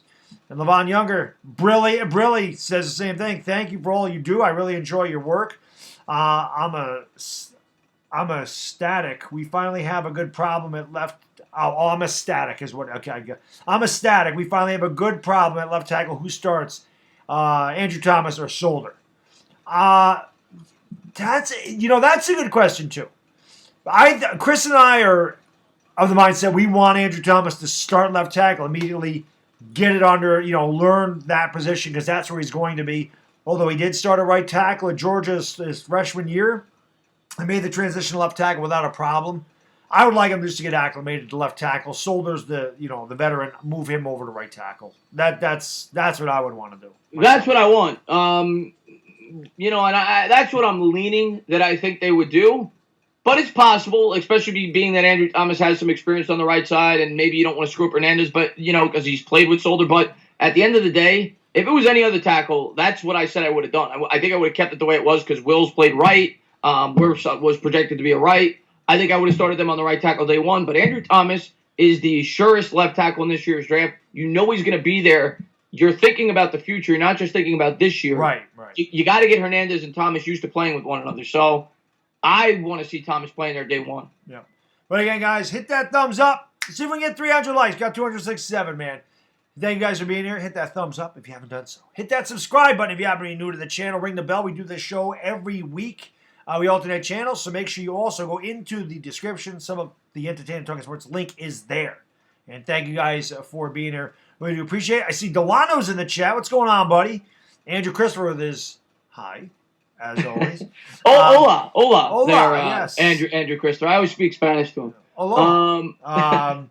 Delano, what's going? Delano says Nate Solder has gone on record of saying he wouldn't mind sliding to the right tackle. Yeah. I mean, at this point, he doesn't have a leg to stand on. You know, the way he's played. And the other thing I'll say about Nate Solder, if he goes over to the right side and he doesn't play well the first 3 or 4 weeks, he's going to get benched. Yeah. Because this year, Baddog, they have depth. They could put in Cam Fleming. Cam Fleming has played in the league. He has experience playing on the right side. Nate Solder's got to play well. If he doesn't play well, he's not going to play the whole season. Benjamin Wynn, thank you for the super chat, buddy. I appreciate it. Brilly. Is the NBA season going to finish out? I hope so. They owe me my Lakers a champion. They owe my Lakers a championship. We gave up too much for AD not to help us win a ring. Listen, you know Laker Dog's chomping at the bit to get back out there and give you a few boom shakalaka. You know I am. So yeah. I want the NBA back. Supposedly the Lakers are opening up their practice facility May 16th. I did read that today. But not all teams are opening up their practice facilities at the same time. I don't know what the hell the NBA is doing. The MLB's got a plan. Football plans to start on time. College even has a plan that they may play. Some teams may not play this year. And that's true. Some teams may be able to play and some may not. Or may not start the same time. But college has got a plan. The NBA's in limbo. I don't know what the hell is going on there. Yeah, I haven't heard much about the NBA. I've heard a lot about baseball. Yep. And I've heard a lot about the NFL. But I would think they're going to finish the season. But at the same time, the longer they got to wait, the more you push it back to football season. And they probably wouldn't want to have to compete against the NFL. Imagine having Game 7 of the NBA Finals when they're playing on Sunday Night Football. So, they probably don't want to have to go up against the NFL. So the sooner they could get that started, the better. Yeah. Levon Younger, thank you for the super chat, buddy. I appreciate it. Brilly. Katie is ready. Go Brooklyn. I think Katie was able to play till next year because of the torn Achilles tendon. I don't know. Yeah, Levon, I don't follow the Nets right now. I'm a Knicks fan, and even the Knicks right now, they're horrible. They stink. But I did remember hearing at the beginning of the year that they said that KD might have been able to come back for the playoffs. That was right around his timetable, and now because it got pushed back, Levon, it's a good point you bring up. KD probably would be able to return with the Nets. I don't even know where they stand in the standings right now. They're real close. I can't remember. They're just outside the 8th spot, or if they have the 8th spot. I can't remember where they are either. I know that was the last game that I called. It's a great game between the Nets and the Lakers. AD missed the game-winning 3 at the buzzer. But yeah. I think they are the 8th seed, if I'm not mistaken, because that kept them there. I could be wrong about that. Secret Service Agent James Carter. Brilly. $5 super chat. Thank you so much, buddy. He says, with the weird offseason, might be easier for Solder to switch to the right and plug and play Thomas on the left. I agree. Yeah, no, I mean, James, I think that's what they should do, especially because that's Andrew Thomas's position. I think that's what they should do. Sean Smith, thank you for the super chat, buddy. I appreciate it so much. Brilly. $5 super chat. How are the Cowboys, a team in flux, always considered contenders? I really don't get it. I want answers. Thanks, guys. Because they're America's team. That's why. Well, here's what I'll say, Sean. First off, I'm trying to jinx the Cowboys a little bit. I ranked them 6th in my power rankings. I do think they have a very good football team, but I'm trying to, I'm hoping the Cowboys don't do good. I'm trying to jinx them a little bit. But what I will say, Sean, the Cowboys on paper, the last 5 years have had one of the 5 or 6 most talented rosters in the sport. I don't like giving them props, but the way that team's drafted, it's the gold standard. They've done a phenomenal job at drafting the last 5 or 6 years. The problem is a lot of people point to Jason Garrett. A lot of people point to ownership, the way that he handles the football team. And I personally think ownership went over the head of Jason Garrett last year because I don't think Garrett wanted to become the team that the Cowboys became last year. The Cowboys were a great team running the football. That was their MO, and then they got away from that. I personally think that ownership stepped in. Jerry Jones, I think, said, we want to air out the football. We want to make this a more exciting team. We want to see if Dak's the guy. And that's why he threw for almost 5,000 yards. And that's not the way the Cowboys are going to win football games. But I think talent-wise, they're one of the 5 or 6 most talented rosters, but they just don't put it together. Yeah, that's true. We're going to see what Mike McCarthy does. We'll see if it was Jason Garrett's fault or not. All right, Benjamin, I'll do this real quick for you. Whee! This is going to be so much easier My man, diehard Giants fan. I don't think he's in here, but shout out to him. He actually got me a real chair. He's the freaking man. So can't wait. That'll be a lot easier for me to do. But thank you for the super sticker, Benjamin. Brilly. Vladimir Putin, thank you for the super chat, buddy. $5 super chat, my favorite Russian. Brilly. I'm seeing a lot of Eagle fans on Twitter and YouTube predicting they go 6-0 in the division. What do you think? Yeah. Does the sun rise in the east? Yeah, I mean, Vladimir, at the end of the day, the Eagles fans, like Baddog always says, they think they're going to get every player.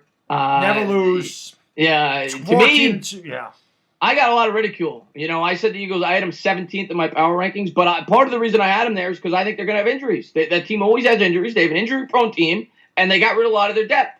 So I don't believe in the Eagles as being a powerhouse this year. People may kill me for that, but I didn't believe in it last year, and they weren't. I think the same thing about them this year. And their first 2 days of the draft were terrible, in my opinion. They did a good day 3, but I thought they reached for Reagor. The Hurts pick is disgraceful. I don't care what the hell they say. And I forgot the linebacker from Colorado. That wasn't a good pick either. Marcus Wilson, thank you for the super chat. Brilly, $10 super chat. Appreciate it, buddy.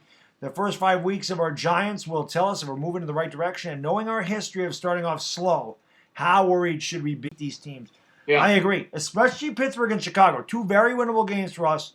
We have got to win. Now, San Francisco is going to be very tough. And then we're at the Rams, at the Cowboys. If we can get out of that 2-3, I think we'll be in pretty decent shape, honestly. So, 3-3 after the Redskins game. Right. If we get through the first 6 games at 3-3, and then you see what you got after that, that's what we're shooting for, Marcus, because it isn't the easiest start, but there are some winnable games, and like Baddog has said, they're kind of good litmus tests with some of those teams that we're playing early on. Sajid Syed, thank you for the super chat, buddy. Brilly, $2 super chat. 27 will be good enough to guard Odell Beckham. Book it. I'd love to see DeAndre Baker shut him down. I don't think he'll be on Odell, though. I think it'll be Bradbury. Well, he'd have to shut down Jarvis Landry then.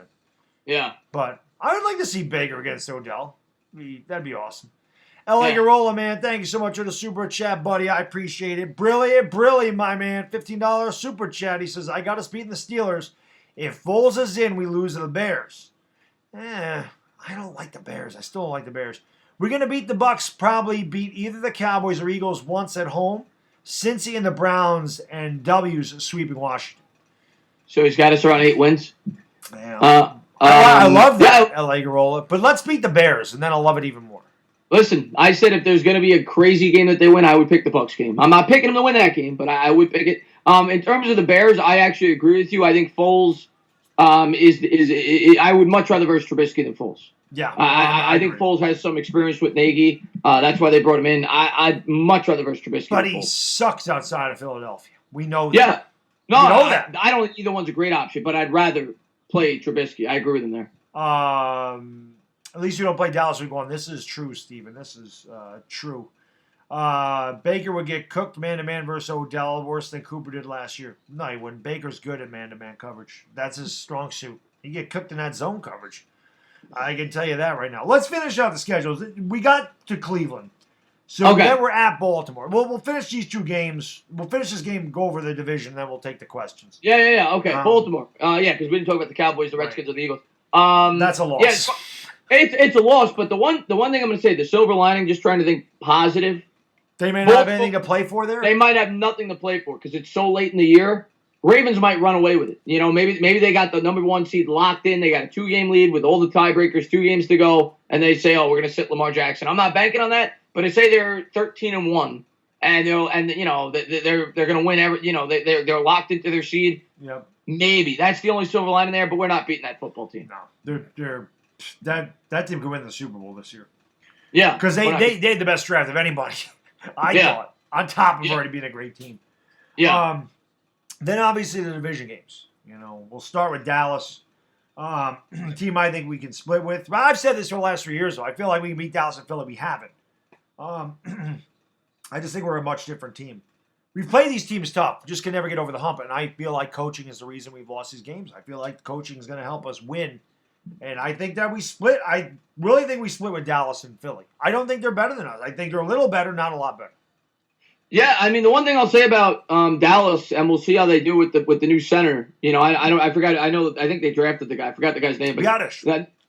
They jumped up and be honest. Yeah, no, I know they drafted him, but I think they drafted a guy in a prior draft that they said is going to start at the center. But maybe they'll start Biotis. But regardless, that should be weaker this year. You're going from arguably the best center in football to a developmental player, a guy that, you know. So maybe, because being that the Giants' strength, to me, one of their strengths is the interior part of the defensive line.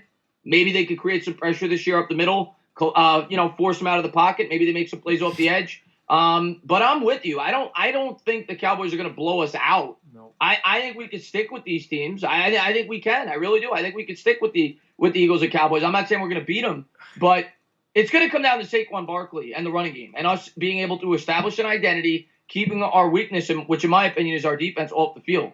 Right. If we can establish the ground game with Saquon Barkley, win the time of possession, and we should be better at that this year with how we address the offensive line, maybe we stand a chance to squeeze out a couple of wins. We got to continue to run the ball against those teams. And the one thing Barkley has killed Philadelphia. The one thing I'll say about the Eagles, though, I don't like the way we match up with that interior defensive line. With Cox and they brought in Hargrave, they've got really good interior defensive tackles. I think it's going to be hard for us to run between the tackles against the Eagles. They got to go outside. That's what Andrew Thomas is there for. Yeah. So he's there for. And then Washington, we sweep them. Well, we have to. We have to sweep We Washington. do have to sweep them. I don't know if we will, but we always seem like we do. It doesn't matter. But yeah, it's a tough schedule. There was a great point you made about Seattle. There's no fans there. It's a huge loss to them. It's a big advantage taken away. But I see 6 wins in that schedule. And again, I'll do my prediction video for that probably tomorrow at some point. But it's tough. Yeah, no, I think 6, 7, but like Bro says, be optimistic. I'm going to be optimistic. I'm going to go into the year. Listen, it's football. At the end of the day, there's a lot of teams that I think for 5 or 6 win teams going into the year over the course of my history watching football, they end up winning 10 or 11 games. Yep. So I'm going to go into the year and take it as, obviously you guys want our opinions. I'm never going to lie to you on my channel. Neither is Baddog. I'm going to tell you what I think of the team. I think this is a 6 or 7 win team. Same here. Yep. But I'm going to go into the year saying we're going to take it week in, week out basis. If we start off 2-0, my outlook on the team might be completely different. Yep, exactly. And health plays a big part in all these games. So, if Carson Wentz is injured by week 7, and it is Jalen Hurts, we got a good chance. Yeah. It's true. Yeah. Jesse Bryant says, I'm sorry, Baddog, what exactly does Brilly mean? So, last year when the Giants played the Cowboys, they showed Jason Garrett's wife up in the booth. Her name was Brill. So instead of saying dilly like I always do, I started saying brilly. I was like, I'm going to go cook a hamburger on the Brill. I use Brill cream in my hair. And then I just was brilly instead of dilly. And ironically, Brill has come to the Giants. So Chislo Vivo, brilly. Thank you for the super chat, buddy. I appreciate it. Tomorrow's my birthday. Happy birthday, buddy. Only thing I want is a good season. I hear you. What's going on, Gisolo, man? Good to see you, buddy. Good to see you, exactly. Yeah, that's what we want too. I mean, it makes YouTube a lot more fun when you're winning football games. Yeah. Well, I don't know yet. I haven't really experienced it, but I would imagine it's more fun. Yeah. All right, so that's the schedule, guys. We got like 43 minutes, 50 minutes, somewhere in there. 45, 50 minutes left. So ask your questions. Gordon Gecko, thank you for the super chat, buddy. Brilly, my man. $5 super chat. Baddog. By the time we play the Browns, OBJ will be traded to the CFL. Ian Rappaport reporting, Tainah performing in the club. Halftime show Sunday Night Football Week 1. So you won't be able to... Well, no, you can. So you can do that Sunday Night Football, and then you get back Monday for the stream. Yeah. Sunday Night Football, I'll be at the game, and then I'll be back for the stream on Monday night for the Giants. Perfect. Yeah, awesome, absolutely. Earl Thomas thoughts. Yeah, Hunter, I heard about that story yesterday. I don't know if it's changed since, but supposedly it was his wife had him at gunpoint because he was cheating on his wife, and she. I don't know. I guess she went to wherever the guy was. I think it was at the other woman's house or apartment, and she held him at gunpoint and she got arrested. That's all I know about the story, and that's crazy. I mean, that's insane. I don't know what else to say about it. So it's like Karen Hill and Goodfellas. She finds out she got him down, and she has a gun to his head. Yeah, exactly. Gun in his face when he wakes up. Yeah, exactly. Man. How do flex games work, Sahidas? All right, the way that flex games work I think it's the last 2 or 3 weeks. Yeah. And what the NFL did, it's probably like 8, 9, 10 years ago, to make things more interesting, because obviously you don't know how the schedule is going to break out. The week 16 Monday night or Sunday night, I think it's Sunday they can flex. Sunday night football game might be horrible. It might look great now, but week 16, who knows? Maybe you got the Bucs and Brady gets hurt week 3 and they're a bad team. You could then flex a game. You could put a game that was slated for a 1:00 game. Say the Giants and Ravens are both 11-4 or 11-3, and they're both really good teams. You could put that game in the spot. That's can we sign up for that one right now? 11-3. Let's do it. Let's do it. Man. Let's do it. Hopefully it's not 3-11. Yeah. Steven says, do you think Solder makes the starting lineup with both Thomas and Parrott? Yeah, I don't think Parrott's going to start, Steven. I think Parrott is a guy that has to develop. I think he's got to work and practice and get better. He's a little raw, a little unpolished. I think he's got to, polish up his game. I definitely think that Thomas and Solder are going in as your tackles this year. Maybe Gates, but I think it's going to be Solder and Thomas. Honestly, I think Gates may play center. I don't know what they're going to do with Gates. Gates may just be there for depth. But I definitely think Solder and Thomas are going to start. Yeah, I'm complete. Parrott's not going to start. Not to start the year. Maybe he starts by week 8 or week 9. He's not going to start opening the year. VDub 813, thanks for the super chat, buddy. Brilly, my man. $2 super chat. 6+ wins is progress, but 8+ would be sweet. Oh, you ain't lying. I'd love to have a winning season again. Forgot what it feels like. Yeah, no, VDub. I'm, like I've said, and like Baddog has basically said, obviously it'd be nice to win 8 games.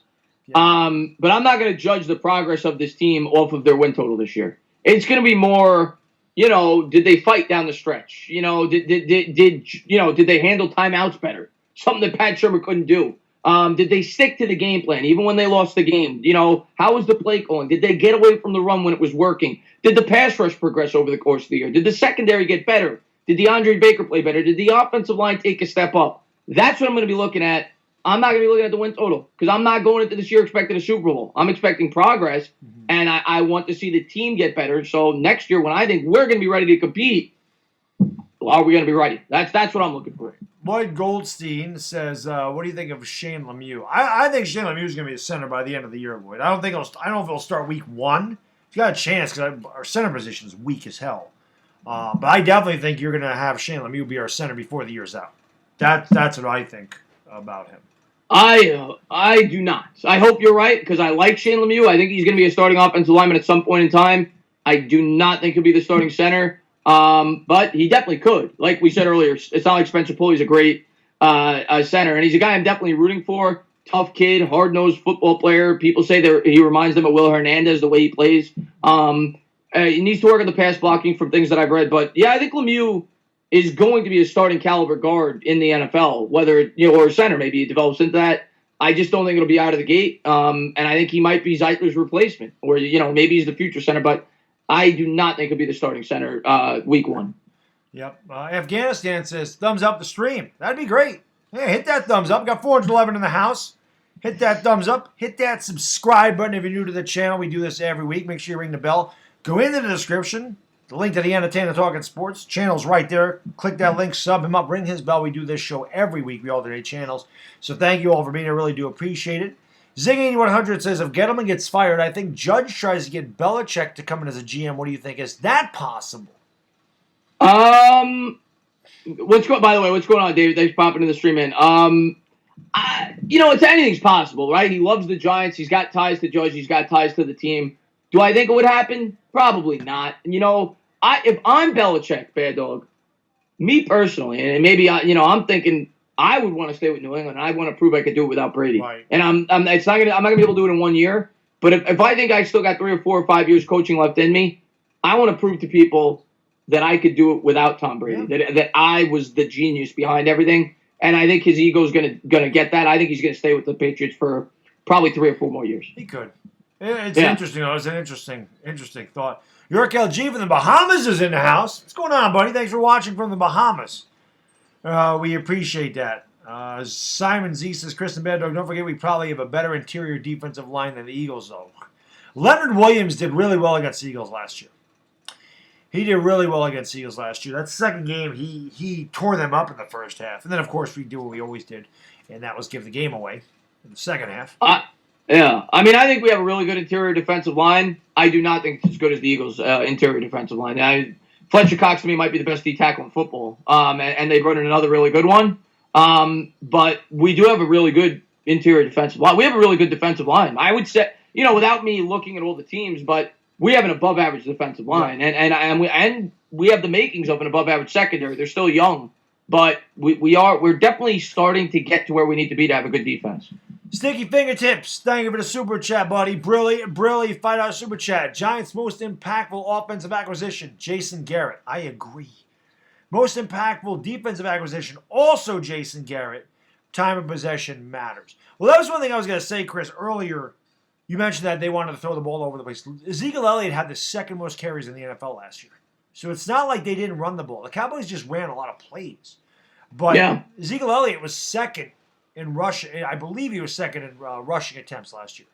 That surprises me. I'd have to look at the team rushing attempts. But that surprises me that because I know he threw for 5,000 yards, Dak Prescott. And I remember doing a stat before the year started.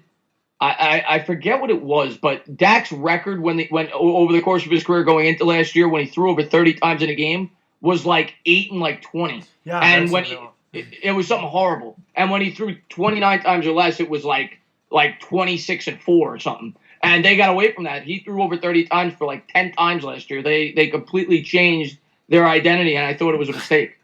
Yeah, I agree. Yeah. Stephen Lilly says, unless they're brainless zombie wallies, the play calling can't be worse than last year. Oh, I hated Pat Shurmur. I'm so glad he's not here. Yeah. I'm so glad he's not here. Oh, God. Over under week 1, Saquon 90 rushing yards.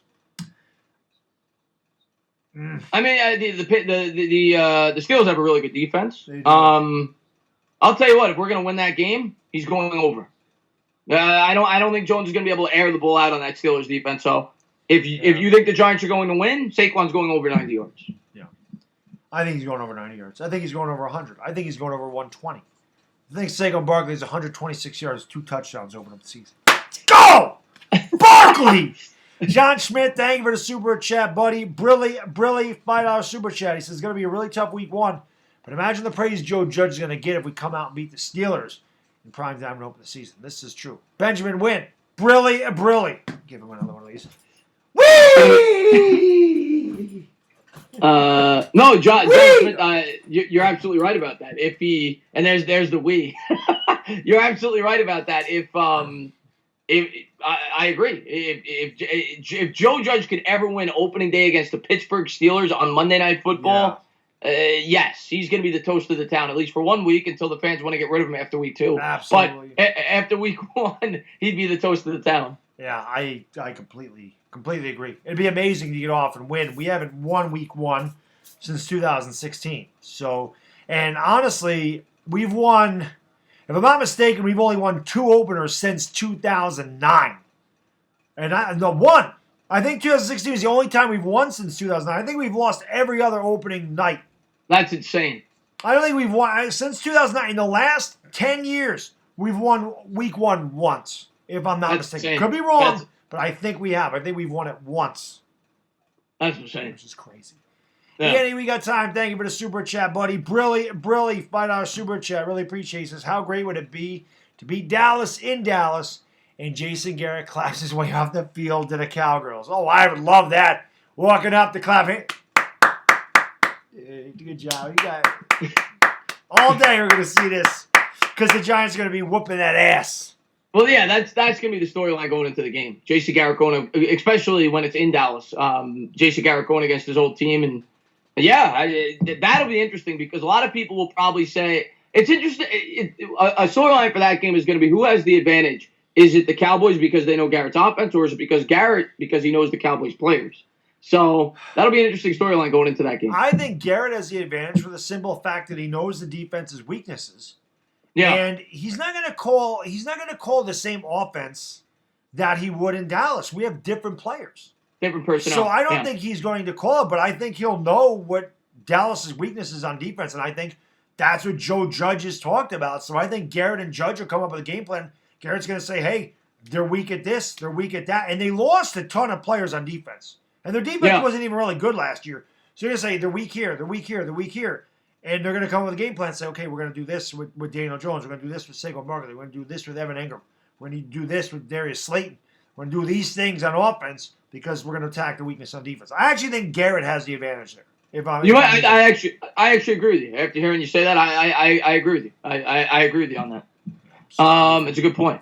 Will Lincoln Riley get signed somewhere? Who knows? Who knows? I mean, I know that there's been rumors with the Cowboys, but that's not happening now. So, thank God. Thank God he ain't going to the Cowboys. We'll see. Yeah. I don't think Lincoln Riley's going anywhere for a while. I think he wants to win a championship in Oklahoma. They got rocked the last 2 years in the playoffs. I think he wants to prove that they're better than that, but we'll see. Oklahoma's good in the Big 12, but it's just, once they get into that SEC territory, they in trouble.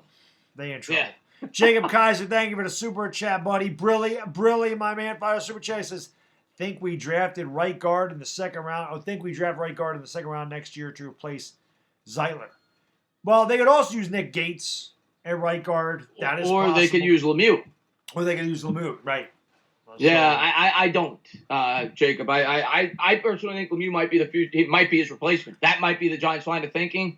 And it might even be as soon as next year. I don't think it will be. But Baddog and me have talked about this. He's only a $2 million dead cap it next year. So if they feel like Lemieux's advanced or if they feel like Zeitler's regressed, they might look at it and be like, well, we're paying Lemieux $500,000 a year. We think he's a really good guard.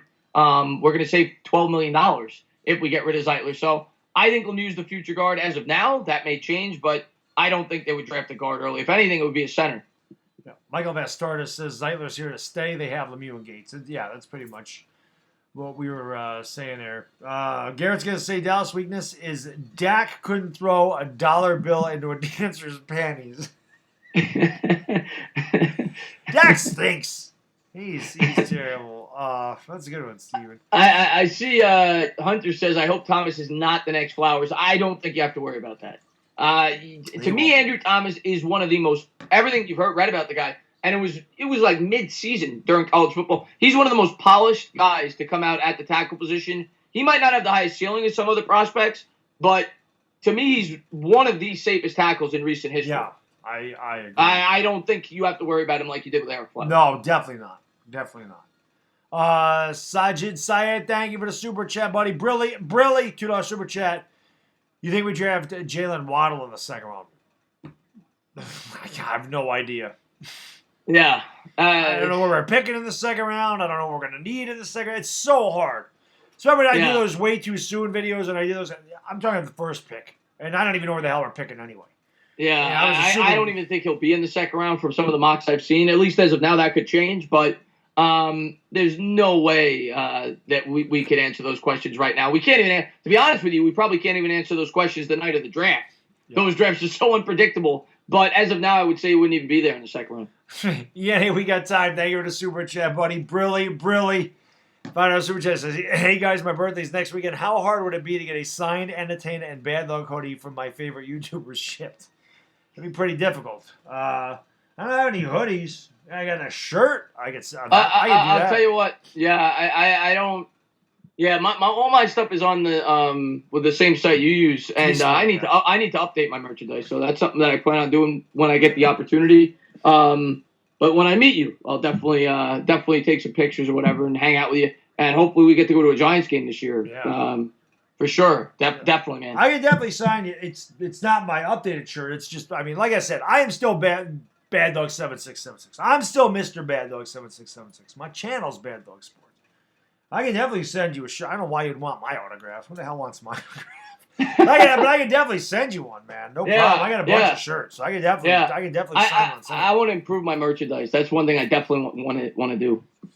5 times 2 equals 10. That's right, Nathan. I guess we're in third grade now, Baddog. Yeah, 6 plus 12 equals 18. Yes, it does. Yes. You know what 17 times 11 is in your head, though? 187. Ooh, give me another one. Give me another one. Let me see if I get it. God, 22 times 12. 22 times 12. That is 264. Yes, sir. There you go. There you go. There you go. How do you all feel about Wayne Gallman? I think Wayne Gallman is on his way out. Yeah. And if he isn't, I don't think he's going to have a role on this team this year. They brought in Lewis. Lewis is an accomplished backup running back. They brought in Leak, who Baddog and myself both like. We think he could at least make a contribution on special teams, something that Gallman can't do. And he's not a Joe Judge guy. Joe Judge didn't draft him. Joe Judge didn't bring this guy in as an undrafted free agent. He's not even a Gettleman guy. So Gallman probably will make the team, but I don't think he's going to have a role. He stinks. Yeah. And I liked him coming out of Clemson, too, but he never really... I mean, he was okay, and I thought he was going to be better, but it seems like he regressed every year. Sebastian Guerrier says these guys are the GOATs. I appreciate that. But I saw something before, and I thought he wrote it. Maybe he didn't. Vinny Zan says Chris doesn't even use his own coffee mugs. That's a great point, Vinny. I have to buy my own damn coffee mug. I'm going to do that when this stream's over. And then I'm going to set up my stream for tomorrow morning at 5:25 a.m. for KVO Baseball. Any of you guys are crazy enough to be up early in the morning, come by. I'll be live at 5:25 in the morning. No cap. I'll be there. Yeah, Vinny. I think that's my biggest project for my channel this season. Hopefully within the next couple of months, once I get everything situated. One, I want to improve my lighting and everything like that. But outside of that, it's my merchandise. That's what I want to tackle in the next couple of months. We don't need Gallman. He's a replacement level guy. Yes, Andrew, I agree with that. Most improved team by the end of the season. The Cardinals is my opinion for that, Nikki. Most improved team. I'm assuming we're going based off of last year's record. I'm guessing. I'm going with the Colts. I like the Colts this year. I'll go with the Colts. I think the Colts will win the South. John Schmidt liked that I said no cap. 346 times 343. It don't matter. Dak will still overthrow more. Sajid says, Chris is just saying we need to stop the run against Cowboys. Definitely, yeah. Oh, yeah.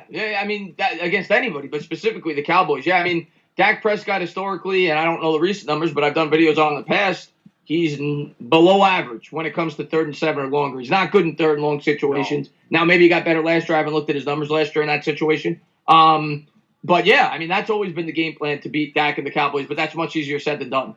Gordon Gecko says, will Judge push Saquon to be a better blocker? Yes. I think Judge is going to ask a lot of these guys. And, yeah, I think he's going to expect a lot out of them, honestly. Afghanistan says, I want Shane Vereen back. That was another terrible signing Jerry Reese made.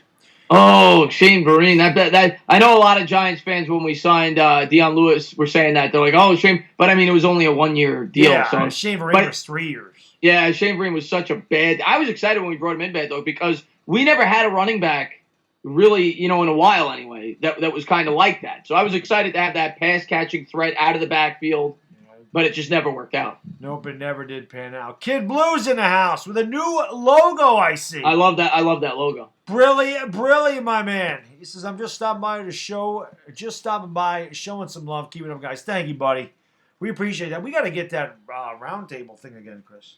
Yeah. Couple weeks we got to do that. Maybe I figured I got to figure out StreamYard seems pretty easy. I just use it. You don't have to download it. You just hit YouTube and it goes.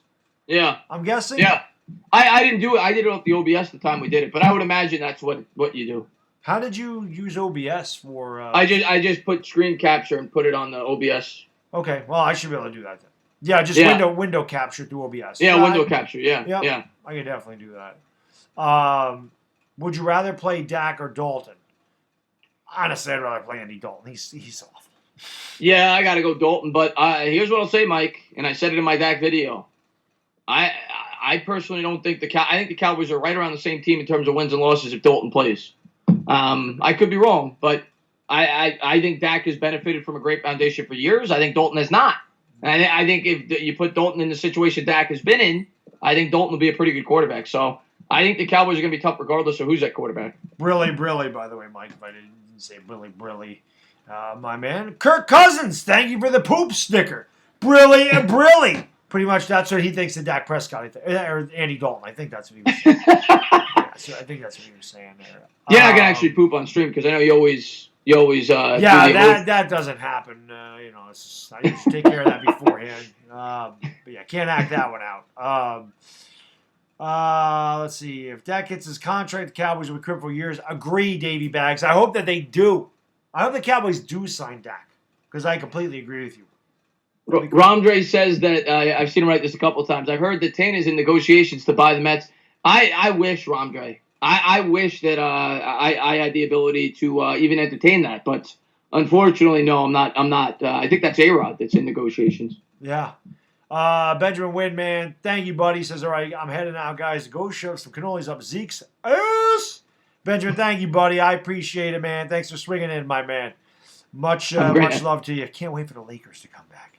Zeke Anderson, thank you for the super chat, buddy. Brilly, $5 super chat. Our season rests on the 5 out of the 6 division games from October 11th to November 15th.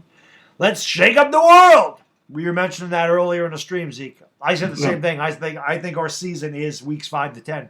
I think that's where our season lies, honestly. Yeah, that's those 5 out of 6 division games in that 6-game stretch. Especially if we get off to like a 2-2 start, then it's really important. Yeah, if we could get through, if we could be 5-5 at the bye and 3-2 in the division specifically, we got a shot. Yeah, we definitely got a shot. Yep, I agree because I don't think I saw people writing in here that the Eagles, Philly 500 thinks they're going 11-5 and all. They're not going 11-5. They're not that good. They're just, no. Jacob Kaiser, man, thank you for the super chat, buddy. Brilly says Dak or Dalton is as good as Dak. I don't like Dalton. I'm not a big Dalton fan. I'm just not. I'm not either. I just don't think Dak's good. So I think they're pretty close. New York for Life 12, thank you for the super chat, buddy. Brilly, my man. $5 super chat says, what's worse, watching the Giants go 0-16 or being a Mets fan? Love you, Tainah.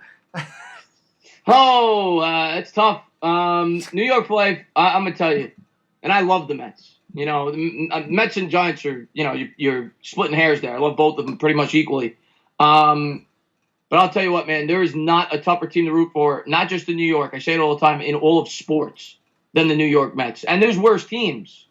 But the fact that you're in New York with the most passionate sports fans in the world, and you share the city with the most successful franchise in all of sports, the New York Yankees.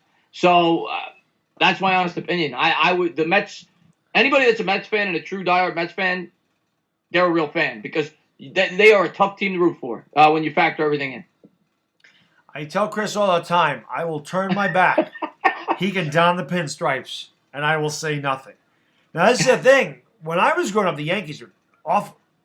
I mean, the first couple of years I watched them, they weren't bad. 85, 86, 87, they were good. 85, they actually won 97 games and lost out to the Blue Jays that year, who won 99 games. But they had a great year. 86, they kind of fell off a little bit. They won like 90 games. The Red Sox won the division. And then 87, they were in first place. And they tanked in August. And then 88, they got off to a good start, and they kind of fell off again. And then, like, the end of 88 through 1992, they were awful. And then 94, they were really good. We had the strike. So I never thought I was going to see the Yankees win a World Series. Seriously. And then I got spoiled. And now we've won one World Series in 20 years. Maybe I hope I get spoiled one day. Hopefully I get spoiled one day. One World Series in 20 years. That's what the Yankees have won. It's incredible. It's been that long. They haven't won since 2009. It's been a long time for Yankees stuff. Yeah. Little Munchie, thank you for the super chat, buddy. Brilly, really appreciate it. $5 super chat says, you are the man, Baddog. How can I be the man when you're the man? And what's good, Chris? Which one of you is streaming week 1 of Monday Night Football? Because I'm going to be here for when we win. Here we go. I have no idea. But it'll be on one of our channels. Yes. Well, I think last year I did week 1, so I would say probably week 1 should be on your channel this year. There we go. So there you go. We just decided week 1 will be here on my channel, rather not here on my channel. There you go. Yeah. That's how we did last year. So I think he should. Yeah. I think he should get opening day. I appreciate it. I'm looking forward to it. That should be a fun game. That'll be awesome. That'll be good. It's always fun. No matter how bad we are, it's always fun doing the games with you. When all the people in chat. I mean, we get good crowds, and we get a lot of times between 12 and 2,400 people in there. So, and I think that game. That's going to be a fun one because I think it's going to be competitive. Yep. I think obviously it's opening night. Juices are going to be flowing. You got 2 of the marquee franchises, so that is going to be a really fun game to call, and I think it's going to be a good game. I think it'll come down to the wire. Right. Baruch Lazarnik says, which coach did you guys prefer, Matt Rule or Judge, if the contracts were the same? I wanted Matt Rule. Bad at the beginning. Didn't know anything about Joe Judge. I was surprised that the Giants went that direction. But after listening to both their press conferences, I was sold on Judge immediately. I did not like Matt Rule's press conference at all. I didn't even know what the hell he was talking about. It sounded like he was more driven by money.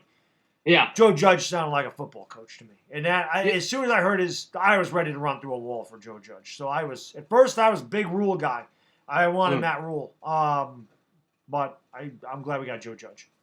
Yeah, I mean, I'd be lying. Obviously, anybody that watches my channel knows that my first love was Rivera during the coaching search. That was my number one guy. And obviously, I think he signed with the Redskins before the year even concluded. Or right after. Before the Giants even began their search. So he was kind of off the radar when they started looking. But my first love once the search began was Rule. Because of his ties to the New York Giants, because of the success he had, with Temple and Baylor in college. He flipped 2 college programs, motivational speaker. He's young, energetic. And I didn't know much about Judge. I did research on Judge. I had a video up before, and I even said in the video that I like some of the things I see. I don't think he's going to be I don't think he'll get the job because of his lack of experience, but he brings intelligence. He brings, he's learned under the best minds in all football. I wanted Rule, but once Judge was hired, I said, you know what, I'm going to give this guy a chance. I like some of the things I've heard about the guy. And then when you heard him speak, like you said, he knocked it out of the park. And another thing I'll say about Rule, since he's gotten that job with Carolina, he's done some things that I don't understand. So I personally don't think Rule's off to a great start in Carolina. My personal opinion. They didn't have a good draft either. I think they did a very good draft. Jesse Bryan, have a great night, buddy. Thank you for hanging out. Really appreciate that. Have a great night, Jesse, man. Thanks for popping to the stream. Corey Davis. I'd rather go after Juju if we're gonna bring in a wide receiver. If we're gonna pay a wide receiver, I'd rather bring in Juju. Honestly. Panthers, West Coast had a decent draft. I didn't like their free agency. Teddy Bridgewater, $63 million. I didn't like their free agency. I didn't like some of the players they got rid of. Obviously, they couldn't help it with Kuechly, but I wasn't a big fan. But in terms of, listen, I made a video on Davis. In terms of player, and we're talking, who's a better football player, it's clearly Juju. But I think Davis cost a third of the price, and I think he fits what we need better. I think he's more of an outside threat. Juju works more in the slot, something that we kind of have on this team to begin with. Not to say that Juju can't move to the outside, but he does his damage over the middle of the field. So I think Davis is a better fit for the type of wide receiver. But I personally would rather get the wide receiver in the draft. But if you were going free agency, I'd probably go with Davis just because I think he's going to be $7 or $8 million. Juju's going to cost you like 20. So that's my only line of thinking. If they're the same price, I'm going Juju every time. Right. Yeah. Sajid Syed, thank you for the super chat, buddy. Brilly. Even when Reese hit, the players are made of glass. Did Reese ever hit?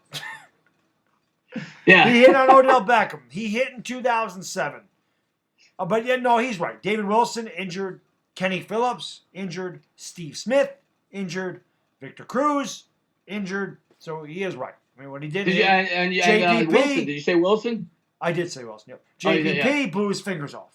So, yeah. He had some bad luck. He definitely had some bad luck. And he had some bad drafts. Simon C., thank you for the super chat, buddy. Really appreciate it. $5 super chat.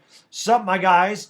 Knowing that we got a surplus of slot receivers, what do you think has more value in today's NFL? Slot receivers or regular outside receivers?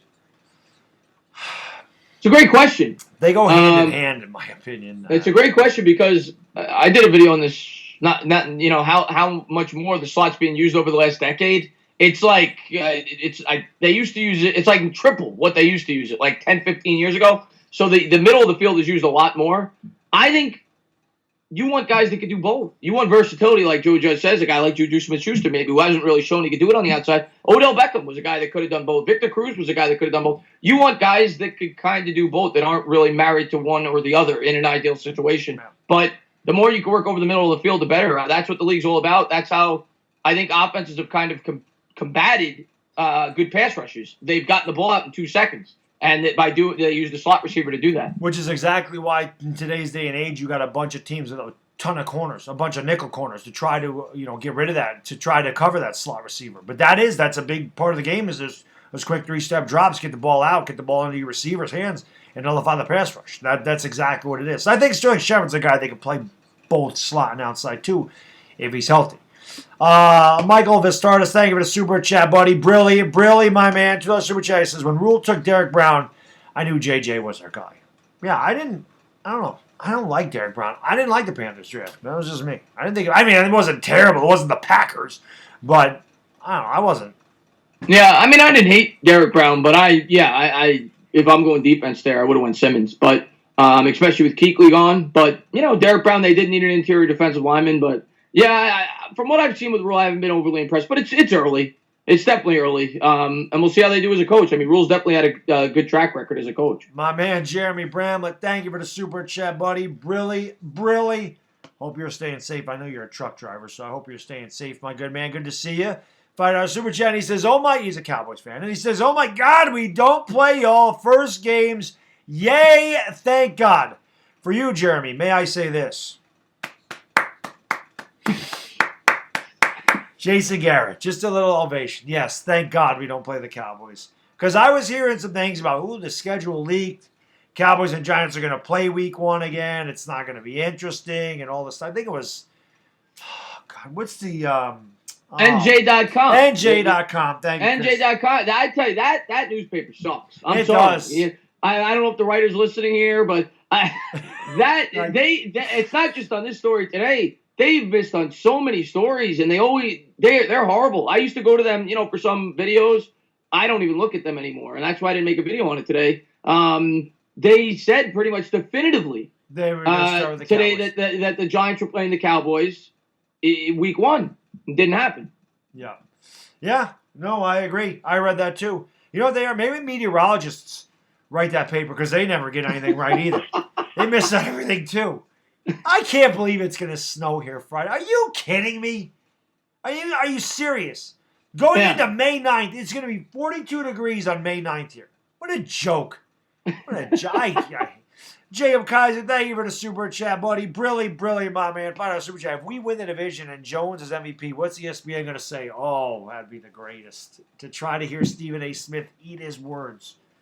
He would say, I told you that the Giants had it done. I would love to see Daniel Jones even be in consideration for the MVP. That means the Giants had a hell of a year, and we'll see how it plays out. And you know what they would do? They'd eat their words for a year, and then they'd be right back on the kid if he got up to a bad start. We say all the time. Eli Manning went through it, so you're always going to be under pressure if you're a quarterback for the New York Giants. Yeah, Orlovsky's worse than Stephen A. Smith.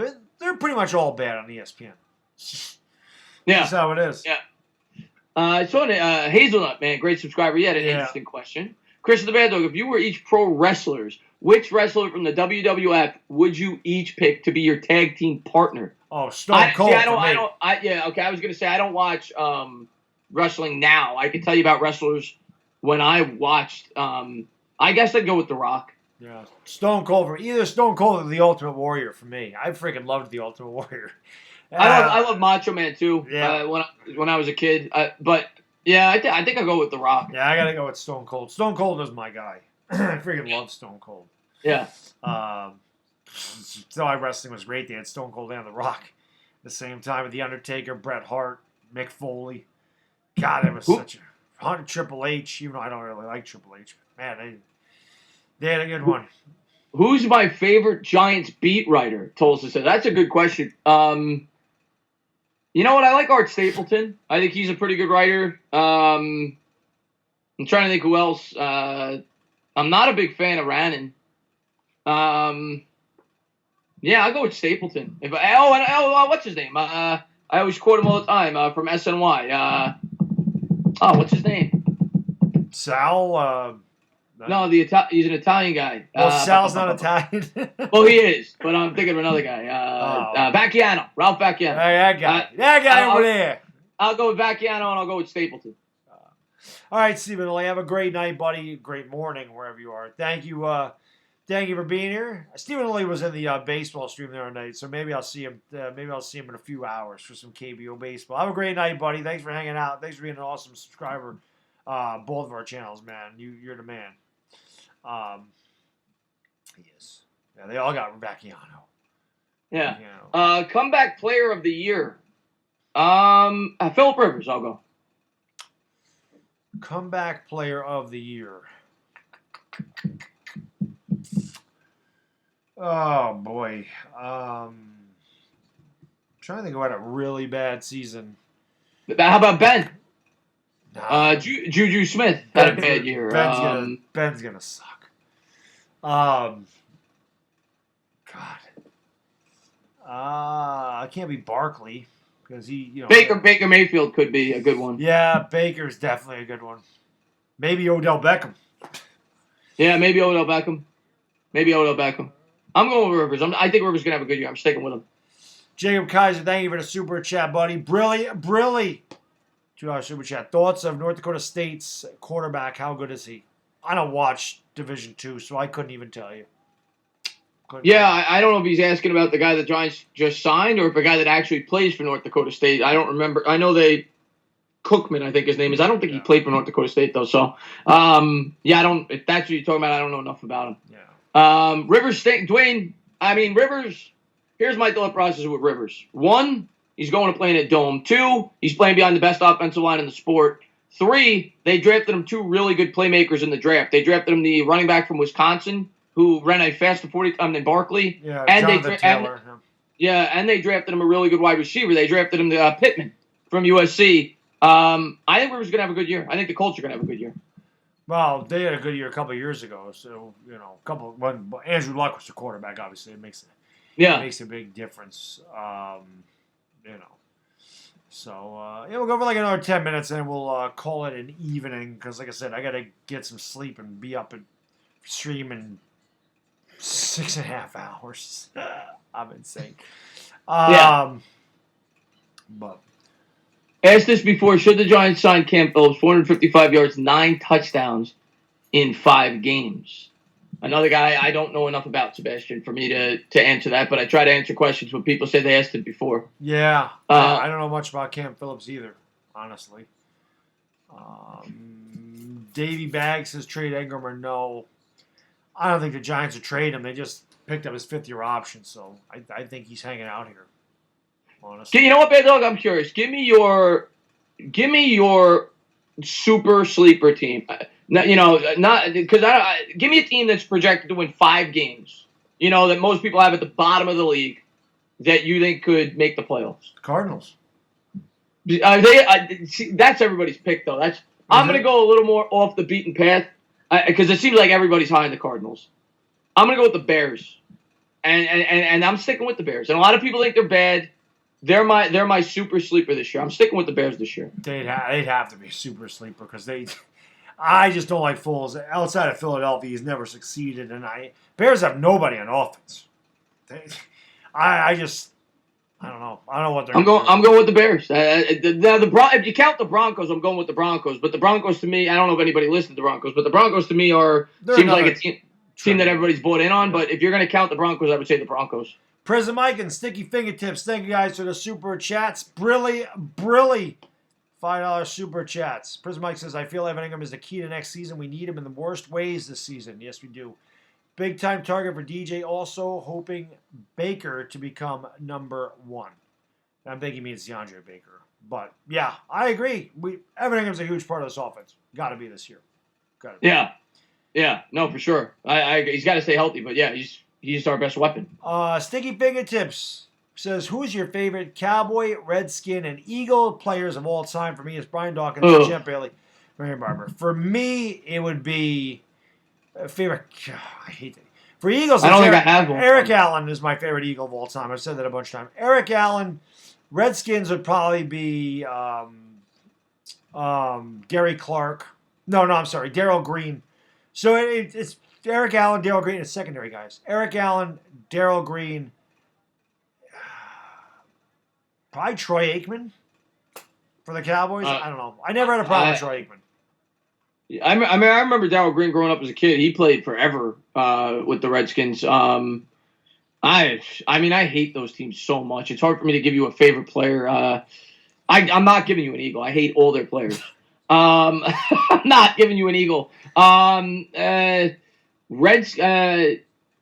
Cowboy, I'll say Tony Romo. You know, I always thought Tony Romo was a good guy. I always thought he was a little bit hated on more than he should have been. Right. You know, and he never had the foundation that Dak Prescott did with the offensive line. So I'll go Tony Romo. I can't say I liked him, but I thought he was underappreciated. And the Redskins, they haven't had a lot of good players, Baddog. In recent back history. to in the 80s they did. Yeah, in recent John history. Riggins even. I could have went Riggo. I'll say Griffin. I liked Griffin before he went down. I'll say Griffin. Yeah. I mean, I would say Adrian Peterson, but I consider him a Viking. So, Adrian Webb, thank you for the super chat, buddy. Brilly, $2 super chat.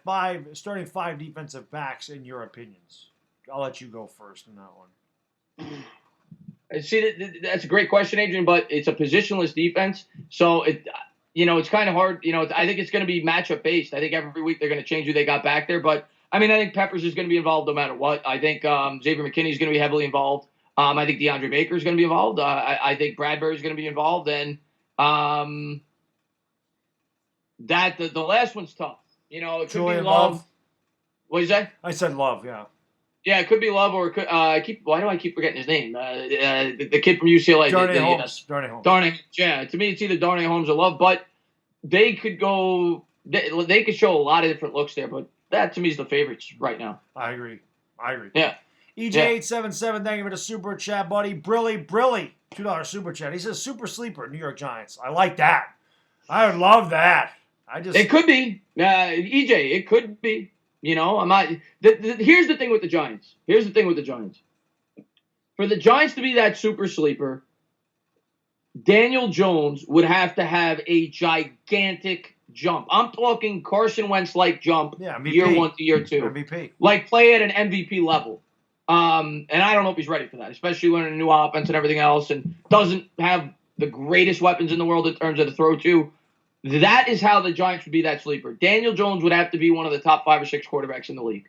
That's how they would do it. All right, make it happen, DJ. Make it happen, Dimes. Jacob, thank you for the super chat, buddy. Brilly, $2 super chat. He says, no, Trey Lance is going to be in the draft next year. Okay. I don't know who Trey Lance is. That's the quarterback I think he was talking about. Oh, I got you. That's why I didn't know who he was. Yeah. I don't know anything about North Dakota State, except for I know they're one of the best teams in Division II, but I just don't. I mean, they're never on anyway. And I know that Tuska came from there. Other than that, I don't know much. Wentz came from there, obviously, but I don't know much about North Dakota State at all. Sticky Fingertips, thank you for the super chat, buddy. Brilly, $2 super chat. He says, I'm not giving you an eagle. It made my night. I'm not doing it, Sticky Fingers. I hate that team too much. I can't give you an eagle. Andrew Marchese says, favorite eagle, Mark Wahlberg. Brilly. I love it. Yeah, Vince Papali from, I forgot the name of the movie, but. Invincible. Yeah. What's going on, Angel? Thanks for popping in the stream, man. Going to go for like another 5 minutes, and then we'll call it a night. So, again, guys and girls, thank you so much for watching. Really do appreciate it. At almost 400 people in here the entire time. So thank you. If you haven't done so, man, again, hit that thumbs up. Hit that subscribe button if you happen to be new to the channel. I'd appreciate it if you subscribe, ring the bell. More importantly, go into the description. Link to the Up Tainah Talkin Sports. Link to his channel's right there. Click on it, sub him up, ring his bell. We'll be on his channel next week doing the same show. We alternate channels for this show. We also stream every Giants game together, do the same thing. We alternate channels. So we put out tons of Giants content as much as we can, seeing as it's kind of a dry spell right now. But thank you guys for being here. Really do appreciate it. Would you be okay with Daniel Jones' ceiling being Alex Smith? Well, Stan, I don't think that's his ceiling. I think it's higher than that. But I think that I would be okay if he turns into Alex Smith because you could win with Alex Smith. Alex Smith was an above-average quarterback, and I say it all the time. If you build the right team around an above-average quarterback, you can win Super Bowls. So, yeah, I mean, at the end of the day, it's hard to find an average quarterback in the NFL that that you could throw out there week in and week out. That's what Alex Smith was, Some teams take that for granted. Obviously, I want more, but if he turns out to be Alex Smith, who consistently won 11, 12 games, almost led his team to a Super Bowl with the 49ers, if we can improve the defense and the offensive line around him, yeah, I'd be okay with that. Yeah, he didn't make mistakes, and he won. Yeah. I can get on board with that. KP, thank you for the super chat, buddy. Brilly. Super chat says, going live this weekend, Saturday night, Sunday night? I don't know.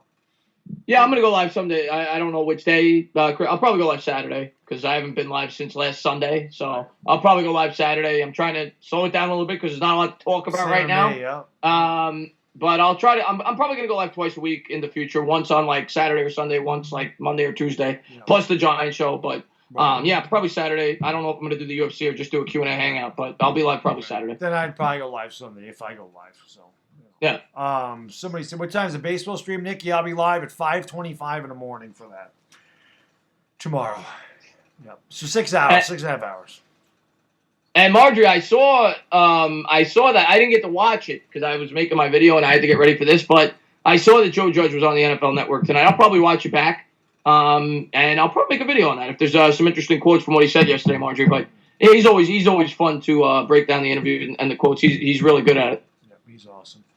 But, guys, we are going to wrap it up. And, again, like I said, thank you so much for hanging out with us tonight.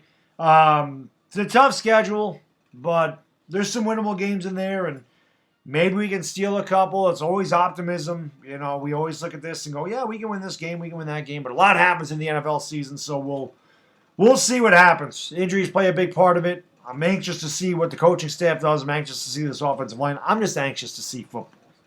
That's what I'm anxious to see. Yeah, you and me both, man. But go ahead and get that. Hot Nichols, thank you for the super chat, buddy. Brilly, $5 super chat says, what's going on, gang? As of now, what's the biggest need for us to get into the playoffs? I'll go first. I said it earlier, Daniel Jones. I think the only way the New York Giants make the playoffs this year, one, he's got to fix the fumbling problems. They can't turn the ball over. They were minus 17 in the turnover department last year. It was worse than the league.